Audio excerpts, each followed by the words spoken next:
তখনও আমার বিন্দুমাত্র ধারণা ছিল না যে বিকেলটি আসলেই কতটা অশুভ ছিল। পরিষ্কার ধারণার খাতিরেই ঘটনাটির একটি সাধারণ ভূমিকা দেওয়া প্রয়োজন। আমি স্টুডেন্ট, উচ্চ মাধ্যমিকের পাঠ চুকিয়ে এখন পড়াশোনা করছি মালয়েশিয়ার প্রসিদ্ধ বিদ্যাপীঠগুলোর একটিতে। আমি সে বিষয়ে বিস্তারিত শেয়ার করা প্রয়োজন মনে করছি না, সরাসরি গল্পে যাই। মাত্র শেষ করা সেমিস্টারের ঘটনা। বৃহস্পতিবার শেষ বিকেলে একটি ক্লাস পড়েছিল তখন, এবং আমার যে বিষয়টি কো কারিকুলামের মধ্যে পড়ে, কো কারিকুলার বিষয় এর মধ্যে পড়ার কারণে আলাদা ফ্যাকাল্টি ভবনে ক্লাস ছিল এবং বাসের অপেক্ষায় না থেকে হেঁটে চলে গেলাম। যাই হোক, যথাসময়ে ক্লাসে জয়েন করলাম। বিপত্তি বাঁধল যখন সন্ধ্যা হবে সেই সময় হঠাৎ করে প্রচন্ড বিকট একটি আত্মচিৎকার, নারী কণ্ঠের। ভয়াবহ বিকট ছিল সেই চিৎকার, যেন মৃত্যুর আগে শেষ চিৎকার। অনেক নীরব পরিবেশ, তার উপরে প্রায় সাউন্ড প্রুফ কক্ষে হচ্ছিল ক্লাস। চিৎকার তাই বেশ উইয়ার্ড লাগছিল। মোটামুটি সবাই ছিটকে বেরোলাম, বিশেষ করে ছেলেরা আর আমাদের শিক্ষিকা। মেয়েরা একটু যেন ভয় পেল। বের হয়ে দেখলাম ঠিক ক্লাসের সামনে একটি মেয়ে শুয়ে আছে, এলোমেলো হাত পা ছুটছে, সম্পূর্ণরূপে জ্ঞানহীন মনে হচ্ছে, চোখ বন্ধ, তবে অনেক জোরে চিৎকার করছে আর এলোমেলো কথা বলছে। এলোমেলো ভাবে বলতে থাকা কথাগুলো ইংরেজিতে কাউকে সাবধান করে দিচ্ছে, এবং অনেকটা এরকম যে আমার পাশে কেউ আসবে না, শেষ করে ফেলবো, সবাইকে মেরে ফেলবো, এই জাতীয়। আর যেগুলো মোটামুটি বেশিরভাগ কিছু বোঝা যাচ্ছিল না, কারণ বিচিত্র এবং অজানা সব শব্দ। খুব অবাক হয়ে অনেক মানুষ দেখছিল, কিন্তু কেউ কিছু করতে সাহস পাচ্ছিল না। তখন একজন সিনিয়র পরামর্শ মতো আমরা কাছে গেলাম, আমরা 5 জন, কারণ সে প্রচন্ড হাত পা ছুঁড়ছিল এবং নিজেকে আঘাত করছিল বলে মনে হচ্ছিল। আমরা 2 জন 2 হাত ধরলাম মেয়েটার, আর বাকি 3 জন ধরেছিল 2 পা। উদ্দেশ্য ছিল তাকে শান্ত করা ও জ্ঞান ফেরানোর চেষ্টা। তবে সব থেকে আশ্চর্যের বিষয় ছিল আমরা 5 জন মিলে ওকে 2 সেকেন্ডও ধরে রাখতে পারলাম না। শুধু একটি মেয়ের নড়াচড়ায় একটি ছেলে উড়ে প্রায় 5 হাত দূরে ছিটকে পড়বে না, কিন্তু তাই হলো। ডাক্তার এসে পড়েছে, কিন্তু শত চেষ্টা করেও তাকে ধরা গেল না, তোলা যাচ্ছে না অ্যাম্বুলেন্সে। সব থেকে অবাক হলাম যে মেয়েটি বিচিত্র সব ভাষায় কথা বলছে। ওকে দেখে মনে হচ্ছিল হয়তো জাপানিজ, নয়তো সাউথ কোরিয়ান, কিন্তু আমরা যে কয়টি ভাষা বুঝতে পারলাম সব মিলিয়ে সেগুলো ছিল চীনা, Japanese, Korean, Russian, German, English, Arabic, আরো না জানা বেশ কয়েকটি। আমরা আর হাত পা ছোড়াছুড়ি, কয়েক সেকেন্ড পর পর বিকট জোরে অমানসিক চিৎকারে খুব আতঙ্কিত বোধ করছিলাম। একজন বড় ভাই বেশ উচ্চস্বরে কোরআন মজিদের আয়াত ও বিভিন্ন সূরা আবৃত্তি করতে শুরু করলেন। ওর কথা থেমে গেছে, বরং নিজের কান এত জোরে 2 হাত দিয়ে চেপে থেমে থেমে বিকট চিৎকার করছিল, সেটা সত্যি আতঙ্কিত করার মতো। যেন ও প্রচন্ড কষ্ট পাচ্ছে। প্রায় 30 মিনিট পরে সম্পূর্ণ নিস্তেজ হয়ে গেল মেয়েটি। ডাক্তার ওকে নিয়ে গেল। ওর পরিচয় তখন কেউ জানতে পারেনি। সে বিশ্ববিদ্যালয়ের ছাত্রী কিনা তাও জানা গেল না। আমরা নিজ নিজ বাসায় ফিরবো, রাত হয়ে গেছে তখন, কিন্তু ঝুম বৃষ্টি এলো এত জোরে যে আমরা বেরই হতে পারলাম না। রাত 9টার দিকে বাসায় ফিরলাম। আমি স্বাভাবিক হয়ে উঠেছি, কাজ সেরে পড়ছিলাম। রাত 2টার দিকে ঘুমোতে গেলাম। আমি আপাতত এই ফ্ল্যাটটিতে একাই আছি। পরিবারের বাকিরা অন্যত্র শিফট করেছে রিসেন্টলি, আমি করিনি, কারণ সামনে পরীক্ষা আর বেশ ব্যস্ততা ছিল আমার। আচমকা রাতে ঘুম ভেঙে গেল। আমি ফোন টেনে নিলাম সময় দেখার জন্য। কখনোই আমার ঘুম ভাঙে না অ্যালার্ম না দেয়া পর্যন্ত। অবাক লাগলো, মাথার কাছে জানালা খোলা দেখে ভাবলাম শব্দ এসেছে হয়তো কোনো, সে কারণে ঘুম ভেঙেছে। আর খোলা জানালা দিয়ে আলো আসছিল, তাই উঠলাম আর জানালা টেনে দিতে হাত বাড়ালাম। জানালা টেনে দিতে যাব, তখনই কে যেন জানালার বাইরে থেকে আমার হাত চেপে ধরলো। প্রচন্ড ঠান্ডা একটা হাত, বরফ শীতল। আমি ঝট করে হাত সরিয়ে নিলাম এবং বাইরে তাকালাম, কিছু নেই। আমি 20 তলায় থাকি, কে ধরবে আমাকে? ভাবলাম ঘুম থেকে উঠেছি তাই উল্টা পাল্টা ডাকছে। লাইট অন করলাম, না, আসলেই কিছু নেই। জানালা চাপিয়ে দিলাম। ঘুমোবো মাত্র রাত 4:30। আমার চোখ আবারও লেগে এসেছিল। ঠিক সেই মুহূর্তে প্রচন্ড আর্তচিৎকার শুনতে পেলাম। আমি চমকে উঠে বসলাম বিছানায়। ড্রয়িং রুম থেকে আসছে মনে হলো। ভয়ে আমার গলা শুকিয়ে যাচ্ছিল। হিম ঠান্ডা ঘরে ঘামছিলাম। আমি বাসায় একা। আমার হৃৎপিণ্ড এত জোরে বিট করছিল আমি নিজেও শুনতে পাচ্ছিলাম। আমি ভূত প্রেত বিশ্বাস করি না, জিন বিশ্বাস করি, কিন্তু ওরা মানুষের উপরে আক্রমণ করে তাও বিশ্বাস করি না। তাই চমকটা কেটে যেতেই লাইট জ্বালিয়ে বের হলাম। একদম শুনশান বাড়ি। শুধু হাইওয়েতে কিছুক্ষণ পরপর শোঁ শোঁ শব্দে গাড়ি চলছে, যেটি সব সময়ের জন্য খুব স্বাভাবিক। আমি ঠিক বুঝতে পারছিলাম না কি জন্য এমন হচ্ছে। আমি কখনো কিছুতে এমন ভয় পাইনি। সে রাতে আর ঘুমোবো না ভাবলাম। টিভি দেখে রাত পার করে দিলাম। কারণ তখন প্রায় ভোর হয়ে গেছে। পরদিন ক্লাস সারলাম, বিকেলের শেষে বাসায় ফিরলাম, নিজের ঘরে বসে খাচ্ছিলাম আর মুভি দেখছিলাম। একটা সময় আমি খুব ফিল করতে থাকলাম কেউ একজন আমার বাসায় আছে, হাঁটছে, পা হেঁচড়ে হেঁচড়ে হাঁটছে। খুব মৃদু একটা শব্দ আমি শুনতে পেয়ে মুভির ভলিউম কমিয়ে দিলাম। পায়ের শব্দ থেমে গেল। বন্ধ দরজার ভেতরে আমি কেমন যেন আজব ফিল করছিলাম। তখন আবার পায়ের শব্দ। আমি চমকে দাঁড়িয়ে গেলাম যখন কেউ একজন খুব নর্মাল শব্দে দরজায় 3টা টোকা দিল। আমি চমকে চিৎকার করলাম, কে কে ওখানে? বাইরে কে? কোনো জবাব নেই। আমি সর্বশক্তিতে চিৎকার করে বললাম, কে বাইরে? বাইরের শব্দ ধীরে ধীরে দূরে চলে গেল। আমি আতঙ্কে চিৎকার করছি তখন পাগলের মতো। আমি বুঝলাম হয় খুব খারাপ কিছু ঘটছে, নয়তো আমি পাগল হয়ে গেছি বা অন্য কিছু। আমি জরুরি 2-1টি জিনিস ব্যাগে ভরে নিলাম, পাশের শহরে যাব। আমার পরিবারের অন্যরা ওখানে। আমার অকস্মাৎ আগমন এবং উদ্ভ্রান্ত চেহারা দেখে সবাই এটা সেটা প্রশ্ন করতে থাকলো। সকলে পাগল ভাববে ভেবে আমি কিছু বলিনি তখন। সে রাতে ঘুমোতে গেলাম। শেষ রাতে আমার আবারও ঘুম ভেঙে গেল। এবার আমি স্পষ্ট একটি কণ্ঠ শুনতে পেলাম। দরজার বাইরে দাঁড়িয়ে কেউ একজন ফিসফিস করে আমার নাম ধরে ডাকছে। আমি চিৎকার করে বলছি, হু ইজ দেয়ার? কোনো উত্তর নেই। আমার চিৎকারে বাসার কারো ঘুম ভেঙে গিয়ে থাকবে। চাবি বাইরে ছিল। দরজা খুলে আমাকে নাকি ওরা বেহুঁশ পেয়েছে। আমি সকালে স্বাভাবিক হলাম। রাতের ওই ভয়ানক দুঃস্বপ্ন আমি ভুলতে পারছিলাম না, তাই ডাক্তারের কাছে নিয়ে যেতে যাচ্ছিল, কিন্তু কি এক অজানা কারণে আমি যেতে চাচ্ছিলাম না। পরদিন সকালে আমি বাসায় সাধারণত একা থাকতেই পছন্দ করি। ঘরে একাই ছিলাম তখনও। গান শুনে মাথার বোঝাটা হালকা করতে চেষ্টা করছিলাম। ইয়ারফোন কানে গান শুনছিলাম, তাই বাইরের কিছুই শুনতে পাচ্ছিলাম না। কিন্তু এক সময় মনে হলো গানের সাথে কি যেন একটা ফিস ফিস অনেকবার শোনা গেল। অনেকবার শোনা গান, প্রতিটি অংশের সাথে আমি পরিচিত। বাড়তি শব্দ আসবে কোত্থেকে? আমি সং স্টপ করে ইয়ারফোন খুলে ফেললাম। কিছু নেই। মনের ভুল মনে করে আবারও কানে দিতে যাব। স্পষ্ট ফিস ফিস শুনলাম। কেউ ঘাড়ের কাছ থেকে কথা বলছে। অস্পষ্ট অপরিচিত কিছু শব্দ আওড়াচ্ছে কেউ। বিচিত্র শিউরে ওঠার মতো বিভৎস উচ্চারণ ভঙ্গি। ফিসফিসটা ঠিক যেন বিড়বিড় করে কেউ মন্ত্র পাঠ করছে সেরকম। আমি পেছনে তাকিয়ে কিছু দেখতে পারিনি। আতঙ্কে আমার হাত পা হিম হয়ে গেছিল। তখন কোন রকমে ঘরের বাইরে বের হলাম। আমার গলা শুকিয়ে কাঠ হয়ে গেছে। আমি চিৎকার করে মাটিতে পড়ে গেলাম। আমাকে ডাক্তারের কাছে নেওয়া হলো। ডাক্তার সব শুনে বললেন নার্ভাস ব্রেকডাউন হয়েছে। সেদিনের ঘটনার কারণে শকে রয়েছি, বুঝতে পারলাম। ঘুমের ওষুধ ও নার্ভ শান্ত করার জন্য কিছু ওষুধ এবং নির্দিষ্ট মেডিটেশন করতে বললেন। নিয়মিত জানাতেও বললেন যে কি ঘটে। আমি তখন থেকে প্রতিনিয়ত ওইরকম বিচিত্র ভাষায় ফিসফাস শুনতাম। একটা ভয়ানক নারী কণ্ঠ, খুব অশুভ ছিল সেটি। এরকম ভয়ানক অবস্থার ভেতর আমি কদিন ছিলাম। একা থাকলেই বাজে কিছু ঘটতো আমার সাথে। কিছুদিন পরে সবকিছু ঠিক হয়ে যায়। ডাক্তারের ওষুধে কাজ হয়েছে বলেই মনে হতে থাকে। আমিও নর্মাল জীবনে ফিরলাম। প্রায় 10 দিনের মতো এমন ভুগতে হয়েছে আমাকে। তারপরেও আবার ক্লাসে যাওয়া শুরু করলাম। তবে আজব কিছু ঘটনা ঘটলো বৃহস্পতিবারেই, ঠিক একই ক্লাসে। ক্লাস শেষ করে আমি ফ্যাকাল্টি অফিসে, তারপরে ডাক্তারের কাছে গেলাম সেই মেয়েটির অবস্থা জানানোর জন্য। ডাক্তার বললেন মেয়েটি বেশ কিছুদিন হলো ওখানে ছিল। তখন ওর পরিচিত কাউকে খুঁজে পাওয়া সম্ভব হয়নি। ও কে, কোথা থেকে এসেছে তাও কেউ বলতে পারেনি। কোনো নির্ভরযোগ্য তথ্য পাওয়া সম্ভব হয়নি যে সে আসলে কে। আমি অনেক খুঁজলাম, কারণ কৌতূহল অনুভব করছিলাম এবং আমার মনে হচ্ছিল যে ওর কি হয়েছে জানতেই হবে আমাকে। আমি প্যারানর্মাল কিছু মানতে পারছিলাম না। আর আমার বিশ্বাস ছিল কোনোভাবে আমার সাথে ঘটে যাওয়া আজব ঘটনাগুলোর সাথে সেদিনে সেই ঘটনার অবশ্যই সম্পর্ক রয়েছে। আমি মেয়েটির ডাক্তারকে অনেক অনুরোধ করলাম, ওর নিজের ঘটনা তাকে জানালাম এবং সব শুনে আমার পিলে চমকে গেল। মেয়েটি যতক্ষণ এখানে ছিল ঠিক একইভাবে চিৎকার করেছে, যেভাবে তার কোনো চিকিৎসা করা সম্ভব হয়নি।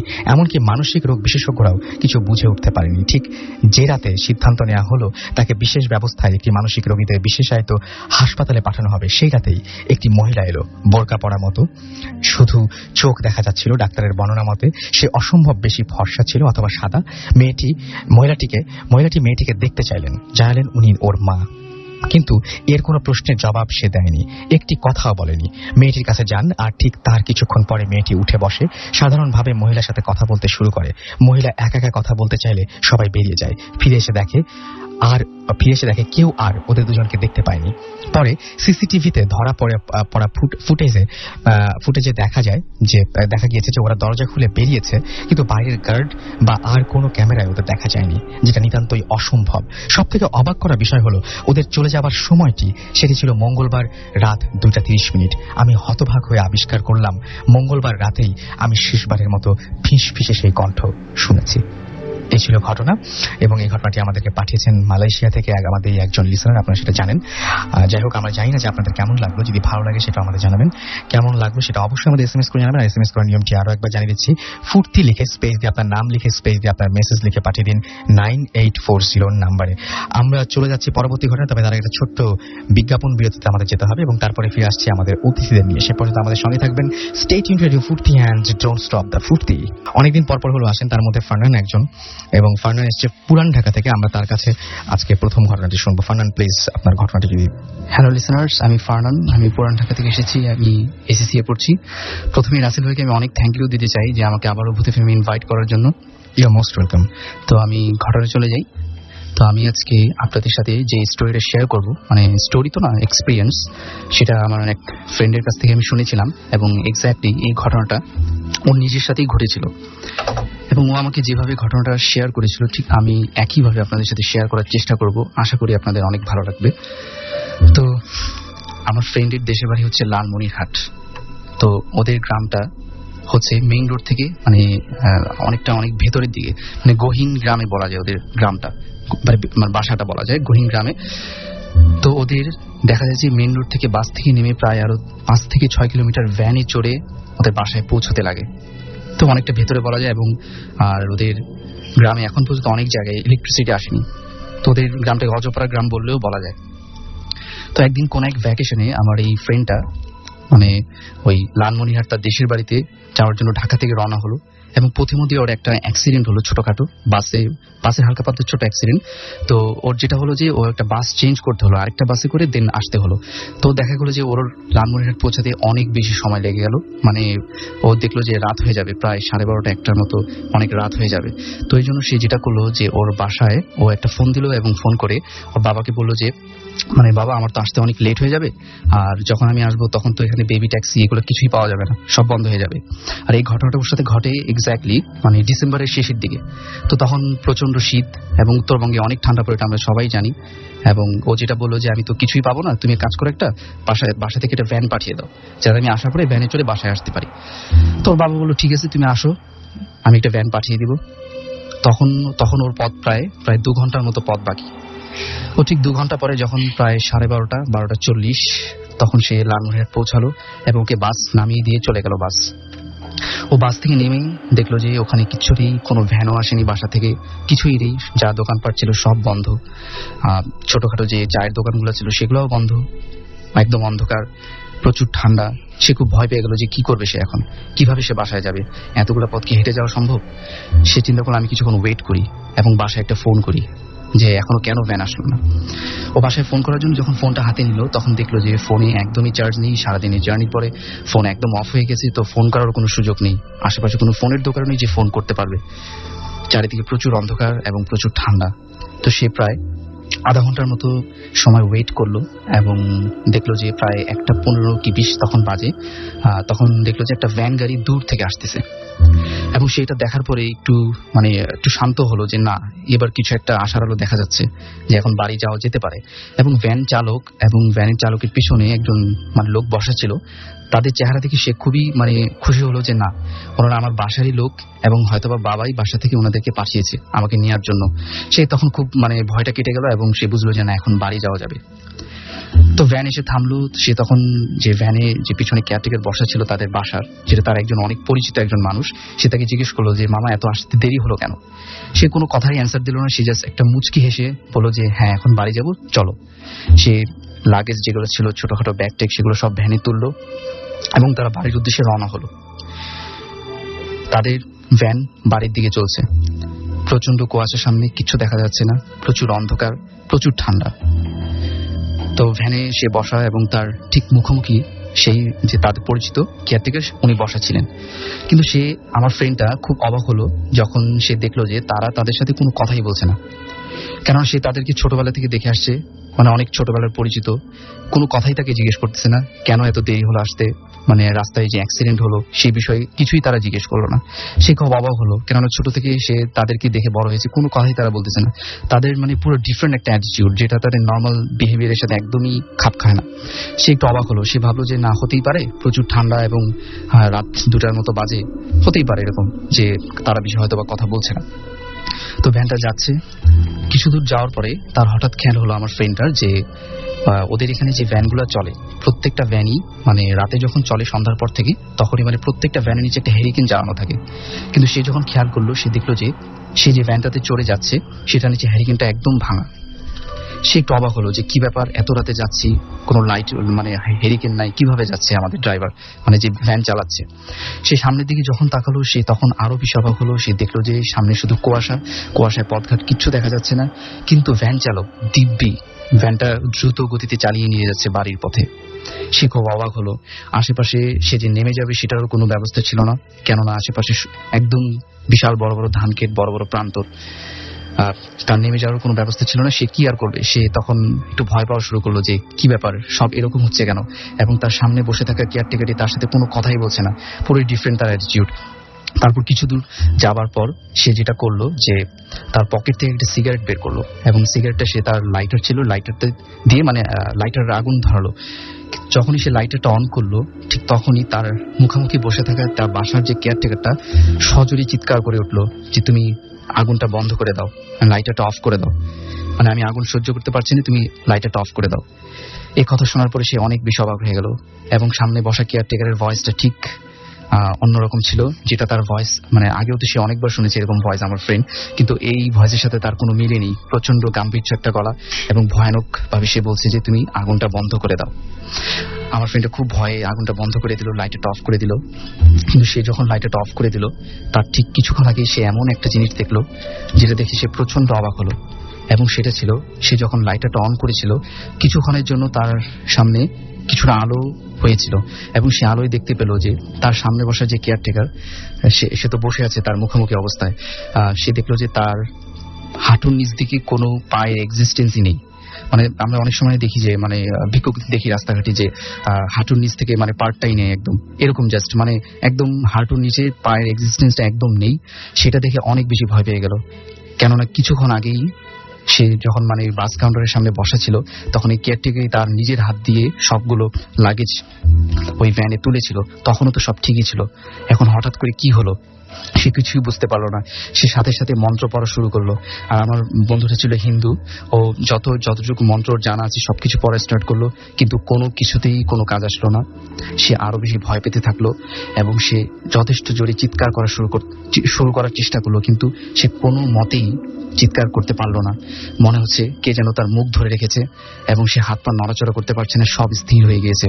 তার যত মানে ইন্দ্রিয়গুলো আছে কোনোটাই কাজ করছে না। সে শুধু চোখ দিয়ে দেখতেছে আশেপাশের ঘটনাগুলো এবং সে কিছুই করতে পারতেছে না, কারণ তার হাতে এগুলোর কোনো কন্ট্রোলই নেই। সে বুঝতে পারতেছে যে তার সাথে যে জিনিসগুলো আছে সেগুলো আসলে মানুষ না। সে এখন কি করবে, কিছু করার নেই। ভ্যানটা সজোরে যাচ্ছে তো যাচ্ছেই, ভ্যান চালকও মানে একদম ভ্যানটাকে নিয়ে একটা পর্যায়ে হঠাৎ করে একটা বড় একটা মাঠের ভিতরে ঢুকে গেল। এই অন্ধকারের ভিতরে সেই মাঠটা দেখলো। আমার ফ্রেন্ডটা মাঠটা যখন দেখলো তখন সে খুবই অবাক হলো। এই মাঠটা তার খুবই পরিচিত একটা মাঠ এবং সেটা হচ্ছে অন্য কোনো মাঠ না, সেটা হচ্ছে তাদের গ্রামের সব থেকে বড় যে শ্মশান, মহাশ্মশান যেটাকে বলা হয়, সেই মহাশ্মশানের বিশাল বড় মাঠ, যেখানে ছোটবেলায় সে অনেকবার এসেছিল এবং ওর নিজের অনেক আত্মীয় এখানে মানে চিতা পোড়ানো হয়, এই জায়গাটাতেই পোড়ানো হয়েছিল। মানে সে চিনতে পারলো যে না, এটা সেই আমাদের গ্রামের সেই শ্মশান ঘাটের মাঠ। সে দূর থেকে দেখলো যে দূরে একটা চিতা সাজানো রয়েছে এবং ওই চিতা মানে যখন আমরা দেখি যে কোনো একটা চিতা পোড়ানো হবে তার আগে যেভাবে সাজিয়ে রাখা হয় লাকড়ি দিয়ে, কাঠ দিয়ে, তারপরে লাশটা যেমন উপরে রেখে দেওয়া হয় সাদা কাপড় দিয়ে মুড়িয়ে, ঠিক সেভাবেই যেন একটা চিতার উপরে একটা লাশ মুড়িয়ে রাখা হয়েছে একটা সাদা কাপড় দিয়ে। সে দেখলো যে ফ্যানটা ঠিক সেই চিতার সামনে যেয়ে থামলো এবং সে দেখলো হঠাৎ একটা বাতাসের ঝাপটায় চিতার কাপড় মানে চিতার উপরে মানে লাশের উপরে রাখা যে কাপড়টা সেটা সরে গেল এবং সে দেখলো যে সেই লাশটা আসলে অন্য কোনো কারো লাশ না, সেটা হচ্ছে তার নিজের লাশ। সে এটা দেখলো এবং তা দেখলো যে তার চিতার পাশে একজন লোক দাঁড়ানো এবং সে একটা সাদা ধুতি পরা ছিল এবং তার গায়ে ছিল একটা সাদা চাদর মোড়ানো। সে দেখলো যে সেটা তার বাবা হাতে একটা মশাল দিয়ে সেই চিতাটা জ্বালানোর চেষ্টা করছে এবং সেই চিতাটা এক সময় জ্বলে গেল। সে নিজেকেই মানে তার নিজের লাশটাকেই একবার জ্বলতে দেখে সে অনেক বেশি ভয় পেয়ে গেল। সে অনেক চেষ্টা করলো ছুটোছুটি করার, সেখান থেকে পালানোর, কিন্তু সে কিছুই করতে পারলো না। সে যথেষ্ট চিৎকার করার চেষ্টা করছিল কিন্তু সে কিছুই করতে পারেনি নাসির ভাই। মানে তারপর যেটা হলো যে এরপর দিন সকালবেলা মানে ওখানকার যে মন্দিরের যে পূজারী যে উনি যখন পূজা দিতে আসলো সকালবেলা ভোরবেলা, তখন সে ওই আমার ফ্রেন্ডটাকে ওই চিতাশালের মাঠে পড়ে থাকতে দেখে ওকে বাসায় নিয়ে গেল। এবং ও ছিল ওখানকার মানে যথেষ্ট রিকগনাইজড একটা ফ্যামিলির ছেলে, জমিদার বংশের একটা ফ্যামিলির ছেলে। তো ওকে সবাই চিনতো মোটামুটি, ওখানে এক নামেই চিনতো ওর বাবাকে। তো ওকে বাসায় নিয়ে যাওয়া হলো। বাসায় নিয়ে যেয়ে ওকে মানে ওর জ্ঞান তখনও ফিরিনি। বাসায় আসার পরে অনেকক্ষণ পরে ওর সেন্সটা ফিরে আসে এবং এই ঘটনাটা ও তার বাবা মার সাথে শেয়ার করে। ও যখন ওর আব্বুর সাথে এই ঘটনাটা শেয়ার করে তখন ওর আব্বু বলে, মানে আব্বুকে যখন বলে যে তোমরা বাসা থেকে এই ভ্যান চালক আর এই কেয়ারটেকারকে পাঠাইছিল, তখন ওর আব্বু বলে যে এটা কোনোভাবেই সম্ভব না, কেননা এই ভ্যান চালক এবং যে কেয়ারটেকার তুমি যার কথা বললে ওনারা গতকালকেই তুমি যেদিন এসেছো তার আগের দিনই সন্ধ্যাবেলা বাড়ি আসার পথে একটা ট্রাকের সাথে ধাক্কা খেয়ে দুজনেরই মারা যায় এবং ভ্যানটা অ্যাক্সিডেন্ট হয়। তো তাদের কোনো মতে আসা সম্ভব না এবং যেদিন তাদের অ্যাক্সিডেন্ট হয় সন্ধ্যার সময়, সেদিন রাতেই এই চিতাশালের মাঠেই তাদেরকে পুড়িয়ে ফেলা হয়। তো এটা কোনোভাবেই সম্ভব না যে ওরা তোমাকে নিয়ে আসবে এখানে। আর আমি তোমাকে আনার জন্য অন্য একজন ভ্যান চালককে সেই মানে সদরে পাঠিয়েছিলাম, কিন্তু সে তোমাকে ওখানে যেয়ে পায়নি এবং সে ভোর পর্যন্ত তোমার জন্য ওয়েট করে এবং বাসায় ফিরে আসে। যখন উনি আমাদের বলে যে তোমাকে মানে খুঁজে পাওয়া যায়নি, তখন আমরা তোমাকে এখানে খোঁজার চেষ্টা করি এবং এই পুরোহিত তোমাকে আমাদের এখানে নিয়ে আসে। এই ছিল রাসেল ভাই। পরিচয়টি তিনিই দেবেন। আপনার নামটা একটু প্লিজ বলবেন, কোথা থেকে এসেছেন? আমি অমিত দেওয়ানজি। আমি বাই প্রফেশন আমি এজ এ লয়ার। আমি এসেছি মোহাম্মদপুর থেকে। ওকে। তো রাসেল ভাই, আমি প্রথমে শুরু করার আগে যেহেতু আজকে 14 ডিসেম্বর সকল শহীদ এবং মুক্তিযোদ্ধাদেরকে আমি সালাম এবং শ্রদ্ধা জানিয়ে আমি যেহেতু আমার নানা একজন এই স্বাধীনতা যুদ্ধে শহীদ, তাকে স্মরণ করে আমি এই অনুষ্ঠানটা শুরু করছি। রাসেল ভাই, আসলে যা হয় যে আমি প্রফেশনালি একজন লয়ার বা এইসব মানে অ্যাজ এ ফ্যামিলি ব্যাকগ্রাউন্ড বা সবকিছু মিলাই যে আমরা যে সোসাইটিতে বাস করি, এখানে কিন্তু আসলে প্যারানর্মাল অ্যাক্টিভিটি নিয়ে যদি আমি কখনো কোনো ঘটনা বলতে যাই বা যদি কালকেও আমার সাথে হয়, আমি যদি বলতে আসি, সবাই কিন্তু ফার্স্টে এটাকে একটু জাস্ট হাইফাই করে সাধারণত। এটা ট্রু যে সবার সাথেই ঘটে এবং সম্ভব হয়তো কেউ আমরা প্রেস্টিজের জন্য বলতে আসি না, বা হয়তো মান সম্মানের দিকে, বা হয়তো কে কি বলবে এটার জন্য। যাই হোক, আমি এটা কোনো কিছু নয়। তো রাসেল ভাই, আমি ঘটনাটা স্টার্ট করি। আমার ঘটনাটা তা এটা হচ্ছিল আমাদের ঠিক পাশে, আমি যে বাড়িতে জন্ম এবং যে বাড়িতে আছি, বড় হয়েছি, এখনো পর্যন্ত আছি, তার ঠিক পাশের বাড়িটা মোহাম্মদপুরে এটা আছে এখনো বাড়িটা। তো রাসেল ভাই, এই বাড়িটা হচ্ছিল একটা অ্যাবান্ডেন্ট প্রপার্টি, অর্থাৎ পরিত্যক্ত বাড়ি। পরিত্যক্ত বাড়ি সম্পর্কে যাদের আইডিয়া নেই তাদেরকে আমি বলতে চাই যে লিবারেশন ওয়ারের আগে যেসব বাড়িগুলো পাকিস্তানি নাগরিকদের ছিল, যখন তারা এই মানে দেশ স্বাধীন হওয়ার পরে যখন তারা চলে যায়, তখন এই বাড়িগুলো গভর্নমেন্ট মানে যার মালিকানার অস্তিত্ব ছিল না, সব বাড়িগুলো গভর্নমেন্টের হয়ে যায়। এই বাড়িগুলোকে বলে পরিত্যক্ত বাড়ি। তো সামহাও এই বাড়িগুলো পরবর্তীতে গভর্নমেন্ট কোয়ার্টার হিসেবে ইউজ করা হয়েছে। তো এরকম একটা বাড়ি আমাদের যে পাশের যে বাড়িটা আছে, বাড়িটা আমি একটু লোকেশনটা দিয়ে দিই তাহলে সবার বুঝতে সুবিধা। লোকেশন না এটা ভালো না, মানে জাস্ট কত স্কয়ার ফিট বাড়িতে। এটা 8 কাঠার উপর একটা খোলামেলা টাইপের বাড়ি এবং বাড়িটা হচ্ছে 3 তলা, নিচের তলা, এবং বাড়িটা একটু পিকুলিয়ার টাইপ। নিচতলা একটা, দোতলা, 1.5 তলা, একটা দোতলা, একটা 2.5 তলা, এরকম একটা পিকুলিয়ার টাইপের একটু বাড়িটা, এবং সিঁড়িঘর খুব অন্ধকার এবং ঘুরিয়ে পেঁচে রয়েছে। যাই হোক, তো প্রথম যে অ্যালোটিটা আসে গভর্নমেন্টের, ওনার নাম মিস্টার জামান। উনি খুব হাই অফিসিয়াল একজন অফিসার ছিলেন গভর্নমেন্টের এবং ওনার ফ্যামিলি সহ এই বাড়িতে আসেন। এবং প্রথম দিকে যখন উঠে ওনার ফ্যামিলি ট্যামিলি সহ, অনেক বড় বাড়ি, 3 তলা একটা বাড়ি, উনি এবং ওনার ড্রাইভার এবং কেয়ারটেকার, খুব বিরাট বড় বাড়ি, তার জন্য সাফিসিয়েন্টের থেকে আরো বেশি বরঞ্চ। তো প্রথম দিকে একটা বাড়িতে আসার পরে কিন্তু কেউ কখনো বুঝতে পারে না যে এটাতে কিছু প্যারানর্মাল অ্যাক্টিভিটি হচ্ছে কি হচ্ছে না। প্রথম দিকে উনি ফেস করা শুরু করলেন যে চাবি রাখছেন গাড়িটার, সকালবেলায় দেখা গেল অফিসে যাওয়ার জন্য রেডি হবে, জুতা নাই, সেলফে জুতা রাখলাম, জুতা কোথায় যাবে? তো মনে করেছে কাজের মেয়েরা কোথায় রেখেছে, এরকম খুঁজতে খুঁজতে দেখা গেল বাথরুমের ভিতর জুতা, চাবি রেখেছে, হঠাৎ করে চাবি নেই, এরকম ইয়েটা। তো উনি প্রথম দিকে মনে করতে থাকলো এটা হলো কাজের মেয়ে বা এরা কেউ হয়তো বা বাচ্চা টাচ্চা, এরাই শয়তানি টয়তানি করে, এটার জন্যই হয়তো এরকম হয়। কিন্তু আস্তে আস্তে জিনিসটা উনার সামনে আসা শুরু করলো। প্রথম উনি প্রবলেম ফেস করা শুরু করলো, কাজের মেয়েরা ভয় পায়, তাদের সাথে বিভিন্ন রকমের আওয়াজ শুনে। তো তখন ওরা বলতেছে, দূর তোমরা কি করো, এইসব হলো তোমরা গ্রামের মানুষ, ঢাকায় আসো, এইসব তোমাদের প্রবলেম এইগুলা। তারপর জিনে ধরে, কাজের লোক থাকতে চায় না, উনি ফার্স্টে এই প্রবলেমগুলা। তো উনি করা শুরু করলো, বিদায় করে নতুন কাজের লোক আসে, এইভাবে করে এরকম কিছুদিন কেটে গেল। একদিন রাতে উনি শুয়ে আছেন, হঠাৎ উনি শুনছেন যে ওনার গাড়িটা স্টার্ট, এবং যেহেতু আজ থেকে 30-35 বছর আগে, এলাকাও নিরিবিলি, তো তো উনি চিন্তা করলো কি ব্যাপার, ড্রাইভার থাকে তার ঠিক উপরের ফ্লোরটাতে, তো ড্রাইভারটা কি গাড়ি নিয়ে চালাতে বেরিয়ে গেল না কি। তো উনি খুব হুটহাট করে বেরিয়ে গেলেন, বেরিয়ে দেখলেন গ্যারেজের কাছে এসে গ্যারেজ লক করা, গাড়ির ভিতরে কোনো আওয়াজ নেই, কিছু নেই। এবং উনি দোতলায় যে দেখলেন ড্রাইভারও ঘুমিয়ে আছে, ডোরও লক বাইরে থেকে। তাহলে কি উনি শুনলেন। এরপরে রাত থেকে উনি প্রায় শুনতেন যে মানে জাস্ট বুট পরে অ্যাজ এ ডিফেন্সের লোকরা বা আর্মি পুলিশ যেরকম বুটটা ইউজ করে, যেরকম সিঁড়ি দিয়ে যদি নামলে যেরকম ধুপুর ধাপুর আওয়াজ হয়, এই আওয়াজগুলো উনি প্রথম ফেস করা শুরু করলেন। সবাই ফ্যামিলি মেম্বার টেম্বার সবাই। তো প্রথম দিকে উনি একটু জাস্ট অ্যারোগ্যান্ট টাইপের ছিলেন এবং উনি সবসময় এটা এগুলো কিছু না করতে থাকলেন। হঠাৎ ওনার রুমের টিউবলাইট তখন তো ছিল না, তখন যে নর্মাল যে লাইট গুলো ছিল মানে একটু চিন করে বাস্ট করতো, ঠাস করে বাস্ট হয়ে যেত।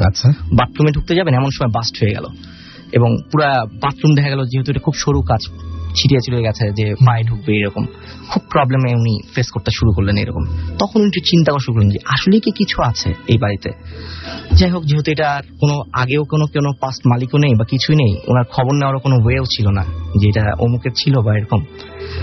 তো যাই হোক, এক রাতে যেটা ওনার সাথে সবচেয়ে ভয়াবহ যে ঘটনাটা হলো সেটা হচ্ছিল একদিন রাত, অনেক রাতে, হয়তোবা যেহেতু অনেক আগের ঘটনা এটা, উনি কাজের মেয়ে খুব চিৎকার করতে করতে জাস্ট ওনার প্যাসেজের মধ্যে মানে হঠাৎ করে চিৎকারটা থেমে গেল।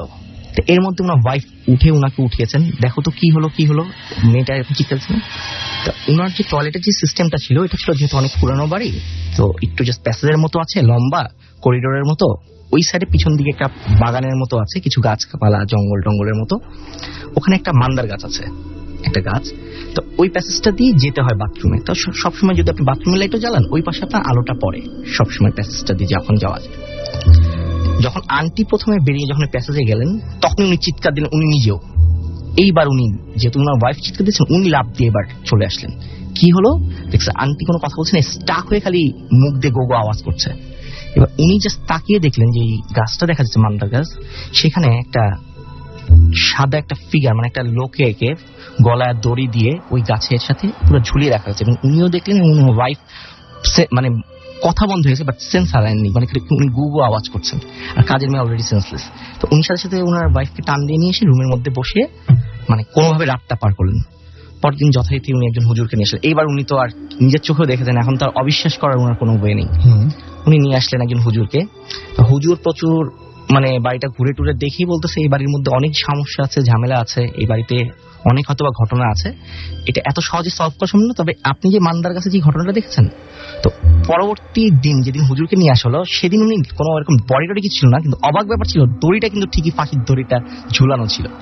উনি এটা দেখেছেন এবং হুজুরও দেখেছে, তো বললো যে এই গাছটাকে কেটে ফেলা উচিত, এই গাছটা হচ্ছে সকল প্রবলেমের মূল।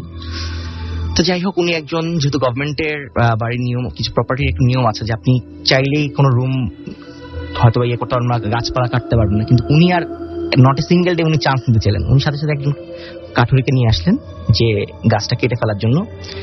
কাঠুরে কাটতে যে কি প্রবলেম হয়েছিল, যেহেতু অনেক আগের ঘটনা, তবে এতই প্রবলেম মানে ভয় কাঠুরি পেয়েছিল যে সাধারণত গাছ কাটতে আসে কারা, যারা কাঠটা নিয়ে যাবে, গাছটা নিয়ে যাবে, পারিশ্রমিক না পেলেও কাঠ বিক্রি করে সে মসজিদটা উঠাবে।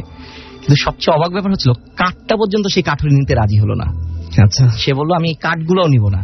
তো উনি এসে আমার, যেহেতু প্রতিবেশী, আগে খুব ডিপ রিলেশন ছিল এজ এ ফ্যামিলি মেম্বারের মতো, উনি এসে আমার নানিকে বলছেন যে আপনার কাঠগুলো রাখেন, আগুন টাগুন জ্বালাতে পারবেন ইয়েতে। আমার বলছেন, আমার নানিও বলছেন না এই বাড়ির আমি কিছু রাখবো না।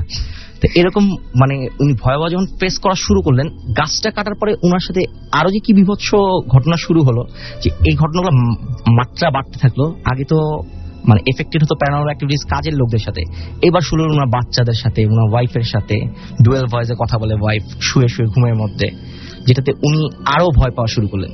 তো যতই একটা লোক কঠোর থাক না কেন, ফ্যামিলির সাথে যখন একটা জিনিস হওয়া শুরু করে, তখন আর তার সাহসে আর কুলায় না যে সেই বাড়িতে সে থাকবে। তা আলটিমেটলি সে উইদিন 3 মান্থের মধ্যে ঘটনার পরে উনি এই বাড়িটা ছেড়ে চলে যান। আচ্ছা, এই ছিল রাসেল ভাই আমার ফার্স্ট স্টোরিটা। তো আমি পরবর্তী স্টোরিটা, আবার আরো কিছু স্টোরি আছে, আমি এটা বলবো। আচ্ছা, ওকে। আমরা তাহলে মাঝখানে আরেকটা ঘটনা শুনে আসি ফারহানের কাছ থেকে।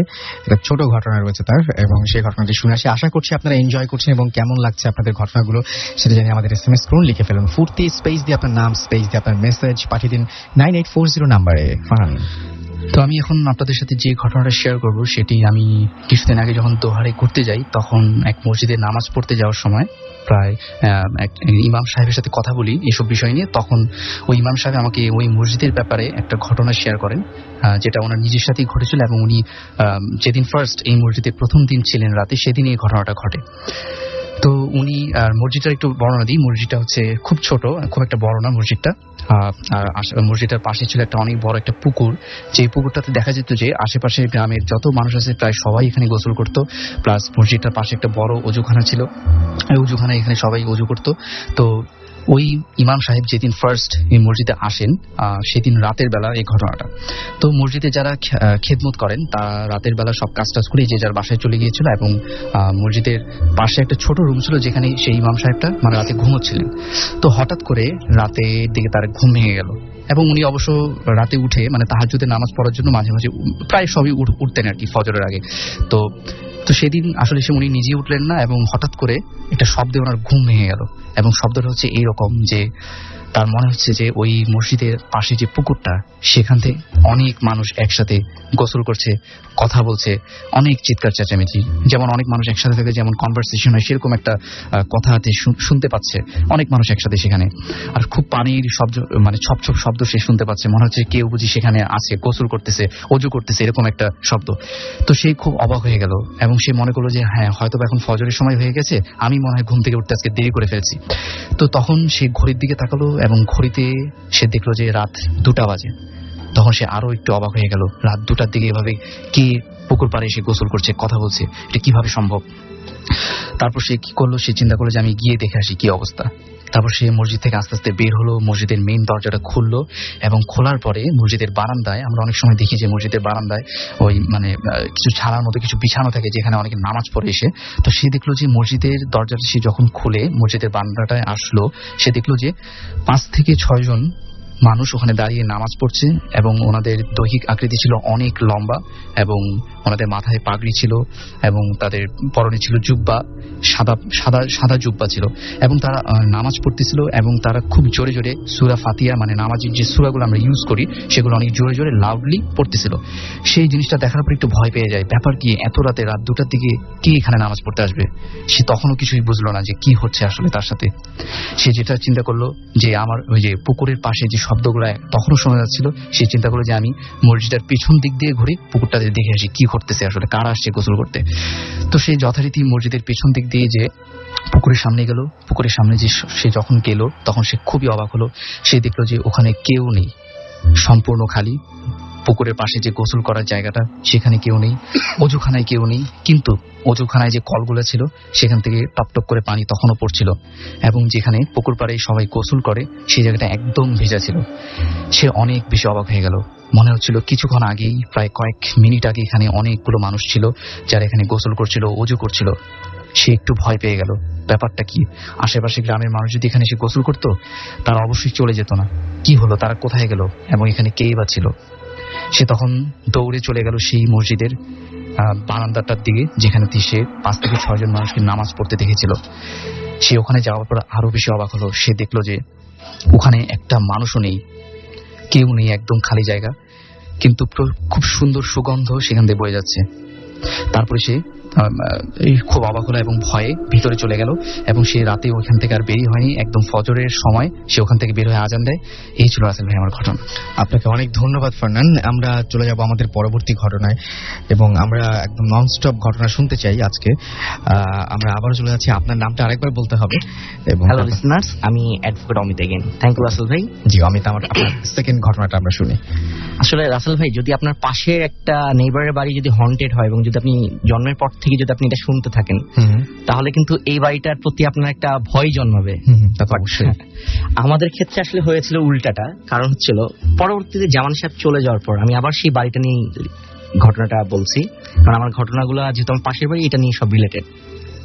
তো পরবর্তীতে আরেকজনও আসলো, এবং সেও বেশি দিন আর থাকতে পারলো না এই বাড়িতে। পরবর্তীতে গভর্নমেন্ট চিন্তা করলো যে এইভাবে করে যেহেতু অনেক বড় বাড়ি, এটা পাট পাট করে দেওয়া বেটার। তো পরবর্তীতে 4টা ফ্যামিলিকে এটা দেওয়া হলো, যার মধ্যে 2 জন হচ্ছিল হসপিটালের ব্রাদার ছিলেন, একজন ম্যাট্রন ছিলেন, আরেকজন নিচে সেই যথারীতি একজন হাই অফিসিয়াল গভর্নমেন্ট অফিসার ছিলেন, এভাবে করে। এবং আমি যখন ছোট, তো তখনই আমার সমবয়সী বা আমার বড় ভাইয়া যে আছেন, আমরা দুই ভাই সমবয়সী ছেলেমেয়েরা ওই বাসার যেহেতু একটা সামনে বড় লন ছিল, সবাই আমরা ক্রিকেট ফুটবল এখানে খেলতাম। আমার ফ্যামিলি মেম্বাররা কখনোই চেত না আমি ওই বাড়িতে যাই বা খেলতে যাই। কারণ হচ্ছিল যে এই হন্টেড ব্যাপারগুলো আমার যেহেতু জন্মের আগে থেকে এই বাড়িতে হচ্ছে, তো ওনারা আমাদের ভালোর জন্য এটা বলতেন। কিন্তু যেহেতু একটা ছোট থাকতে একটা ব্যাপার কাজ করে যে ওরা খেলতেছে আর আমি বসে বসে থাকবো, এটা তো হয় না। তো আলটিমেটলি আমিও যেতাম সেই বাসায়, খেলতে যেতাম। একটা ব্যাপার ছিল যে সবসময় আমরা মানতাম সন্ধ্যা অর্থাৎ মাগরিবের আজানের পর আমরা কেউ কখনো এই বাসা থেকে স্টে করতাম না, সাথে সাথে চলে আসতাম। তা এই ঘটনাটা আসলে বেসিক্যালি মানে ভিক্টিমাইজ আমিও হয়েছি এবং আমার বড় ভাইও হয়েছে। আমি ফার্স্ট আমার বড় ভাইয়েরটাই বলি। একদিন ডিসেম্বর মাসে এরকম হতে পারে, ও তখন ক্লাস 2-3 পড়ে। তো ওর পাশের যে বাসা, মানে আমাদের যে পাশের বাসার একটা বড় ভাই ছিল, দুখু নাম, সে আর ও একই স্কুলে পড়তো। তা কোনো একটা কারণে ও একটা হোমওয়ার্কের খাতা তার কাছে রয়ে গেছিল ভুলে। সে চিন্তা করলো যদি আমি এখন হোমওয়ার্কটা যদি না করে জমা দিই কালকে হয়তোবা আমার প্রবলেম হবে। তো ওরা ওই জিনিসটা সেন্সটা কাজ করে না, যেহেতু ছোট। তো চিন্তা করছে এক দৌড়ে যাই, কাউকে না বলে যাই বাসায়, এক দৌড়ে যাবো, এক দৌড়ে চলে আসবো, যেহেতু ওই বাসায় কথা বলে কেউ যেতে দিবে না। তো সন্ধ্যার ঠিক পরপরই 7টা 7:30 বাজে। আর রাসেল ভাই, আমরা একটা জিনিস বলে রাখি, আমরা ছোটবেলা থেকে কুকুর পালি আমাদের বাসায়, এবং আমরা বাই বর্ন আমরা ডগ দেখেছি বাসায়, অনেক রকমের কুকুর বিদেশি বিভিন্ন। যাই হোক, তো দৌড় দিয়ে গেল ওই বাসার। তো সিঁড়িঘরটা যখন ও পার হচ্ছে, তো সিঁড়িঘরের কাছাকাছি একটু অন্ধকার জায়গাটা, যেহেতু সন্ধ্যা হয়ে গেছে, লাইট জ্বালানো নেই সামহাও। তো যখন পার হয়ে ক্রস করতেছে তখন দেখলো একটা কুকুর বসে আছে। তো কুকুর দেখে, যেহেতু আমরা কুকুর পালি, কুকুর যারা পালে একটা কুকুর দেখে একটু সাধারণত মায়ার মতোই হয়। তো একটু দেখার চেষ্টা করলো যে কি আমাদের বাসারই কুকুর না অন্য কোনো কুকুর। একটু দাঁড়িয়ে দেখার চেষ্টা করেছিল, যেটা সবচেয়ে বড় ভুল হয়েছিল। যখন ও দাঁড়িয়ে একটু দেখার চেষ্টা করলো, যখন ও ভালো তাকালো, দেখলো যে পুরা কালো কালারের কুচকুচে একটা কুকুর, যার চোখগুলা মানুষের মতো বড় বড়, কিন্তু আপনার ফুল রেড, একদম ফুল রেড, এবং মুখ দিয়ে আপনার নট কুকুরদের যেমন একটা গোঙানি হয় সেরকম না, মানুষ যখন পজেস হয় কোনো একটা ঘটনা বা কোনো একটা প্যারানর্মাল ইয়ের দ্বারা, ঠিক সেরকম একটা গোঙানি আসছে কুকুরের মুখটা থেকে, যেটা তো তখনও ফিল করে যে তো যেহেতু ছোট, যে এটা তো আসলে কুকুর না, কারণ আমাদের বাসায় তো কুকুর আছে, এটা তো কুকুর না। ও এখন চিন্তা করছে এক দৌড়ে কেউ উপরে চলে যাবে নাকি প্যাক করতে গেলে তো আবার ওই সিঁড়ি ঘরটা দিয়ে চলে যেতে হবে। তো সিঁড়িতে এক স্টেপ নিতে দৌড় দিও, যেহেতু ছোট। এমন সময় পিছন দিক থেকে ওই সিঁড়ির ওইখান থেকে ভয়েসটা পেলো, তুই এখানে কেন আসছিস? জাস্ট এই কথাটা যখন ও কানে গেল, ও দিকবিদিক হয়ে একদম এক দৌড়ে আমাদের বাসার ভিতরে ঢুকে জাস্ট আমার আম্মুর কোলের মধ্যে ও সেন্সলেস হয়ে গেল, গলাটা জড়িয়ে। এত ভয়াবহ সেন্সলেস হলো যে ওকে ডাক্তার নেওয়া হলো বা ডাক্তার দেখে নিয়ে আসলো। প্রথমে তো সাধারণত আমরা চিন্তা করছি যে হয়তো আমাদের টেরিসেই গেছে, ওখান থেকে ও ব্যাক করেছে, পাশের বাসে যে যেতে পারে ও এত সাহস হবে এটা চিন্তাও করতে পারেনি, এবং ও টোটালি আপনার মানে কোনো কথা বলছে না। তো পরবর্তীতে ডাক্তারের কাছে নেওয়া হলো, কিন্তু কোনোভাবেই না, ও গলা ধরে আছে তো ধরেই আছে। 3-4 দিন ওকে নিয়ে বাথরুমে যেতে হয়, ওকে কোলের ভিতরে মার কোলেই রয়ে গেল, খাওয়াতেও হচ্ছে এখানে।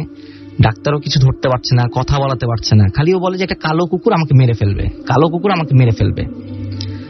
তা আমাদের বাসায় কালো কুকুর ছিল না, কোন কুকুর বলতে চায় না। তো এমন সময় একজন বললো যে যেহেতু ওর এত খারাপ অবস্থা এবং আমার মারও শরীর ভেঙে যেতে শুরু করলো, যে 3-4 দিন যদি একটা ছেলে যদি গলা জড়ায় ধরে থাকে এবং যদি কোলের থেকে না নামানো যায় তাহলে তো একটা স্বাভাবিক কষ্ট।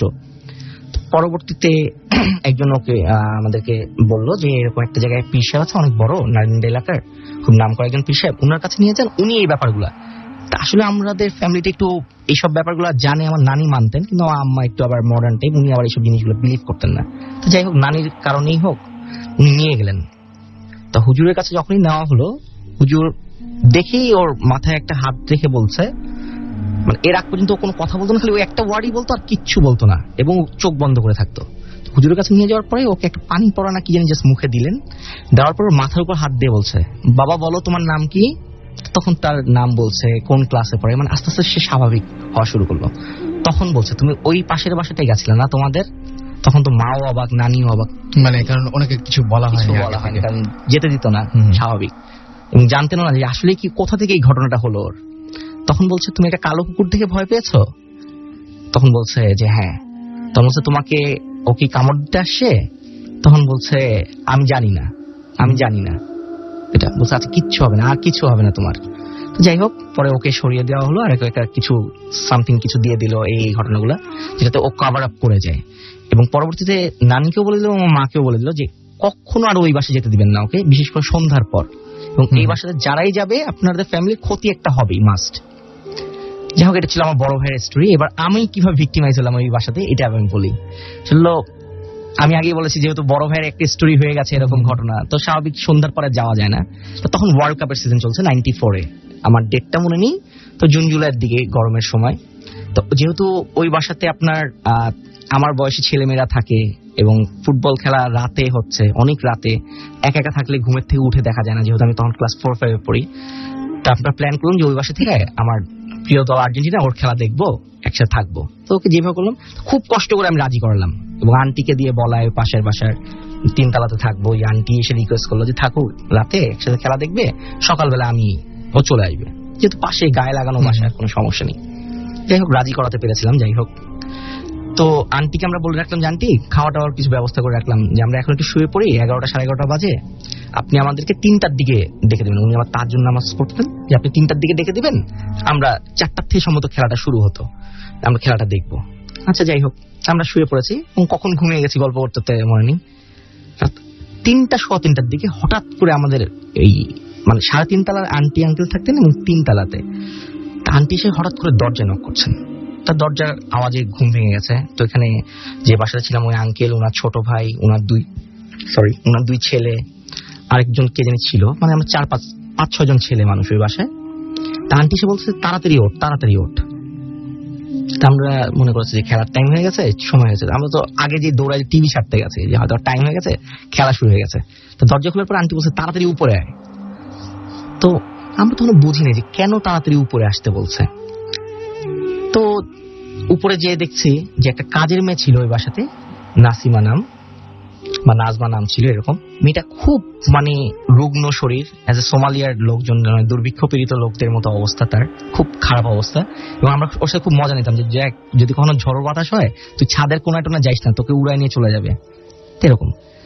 ঘরে যেটা ঢুকতেই আমরা যেটা দেখলাম যে ও ফ্লোরে শুয়ে আছে, কাজের মেয়ের সাথে নিচেই শোয়।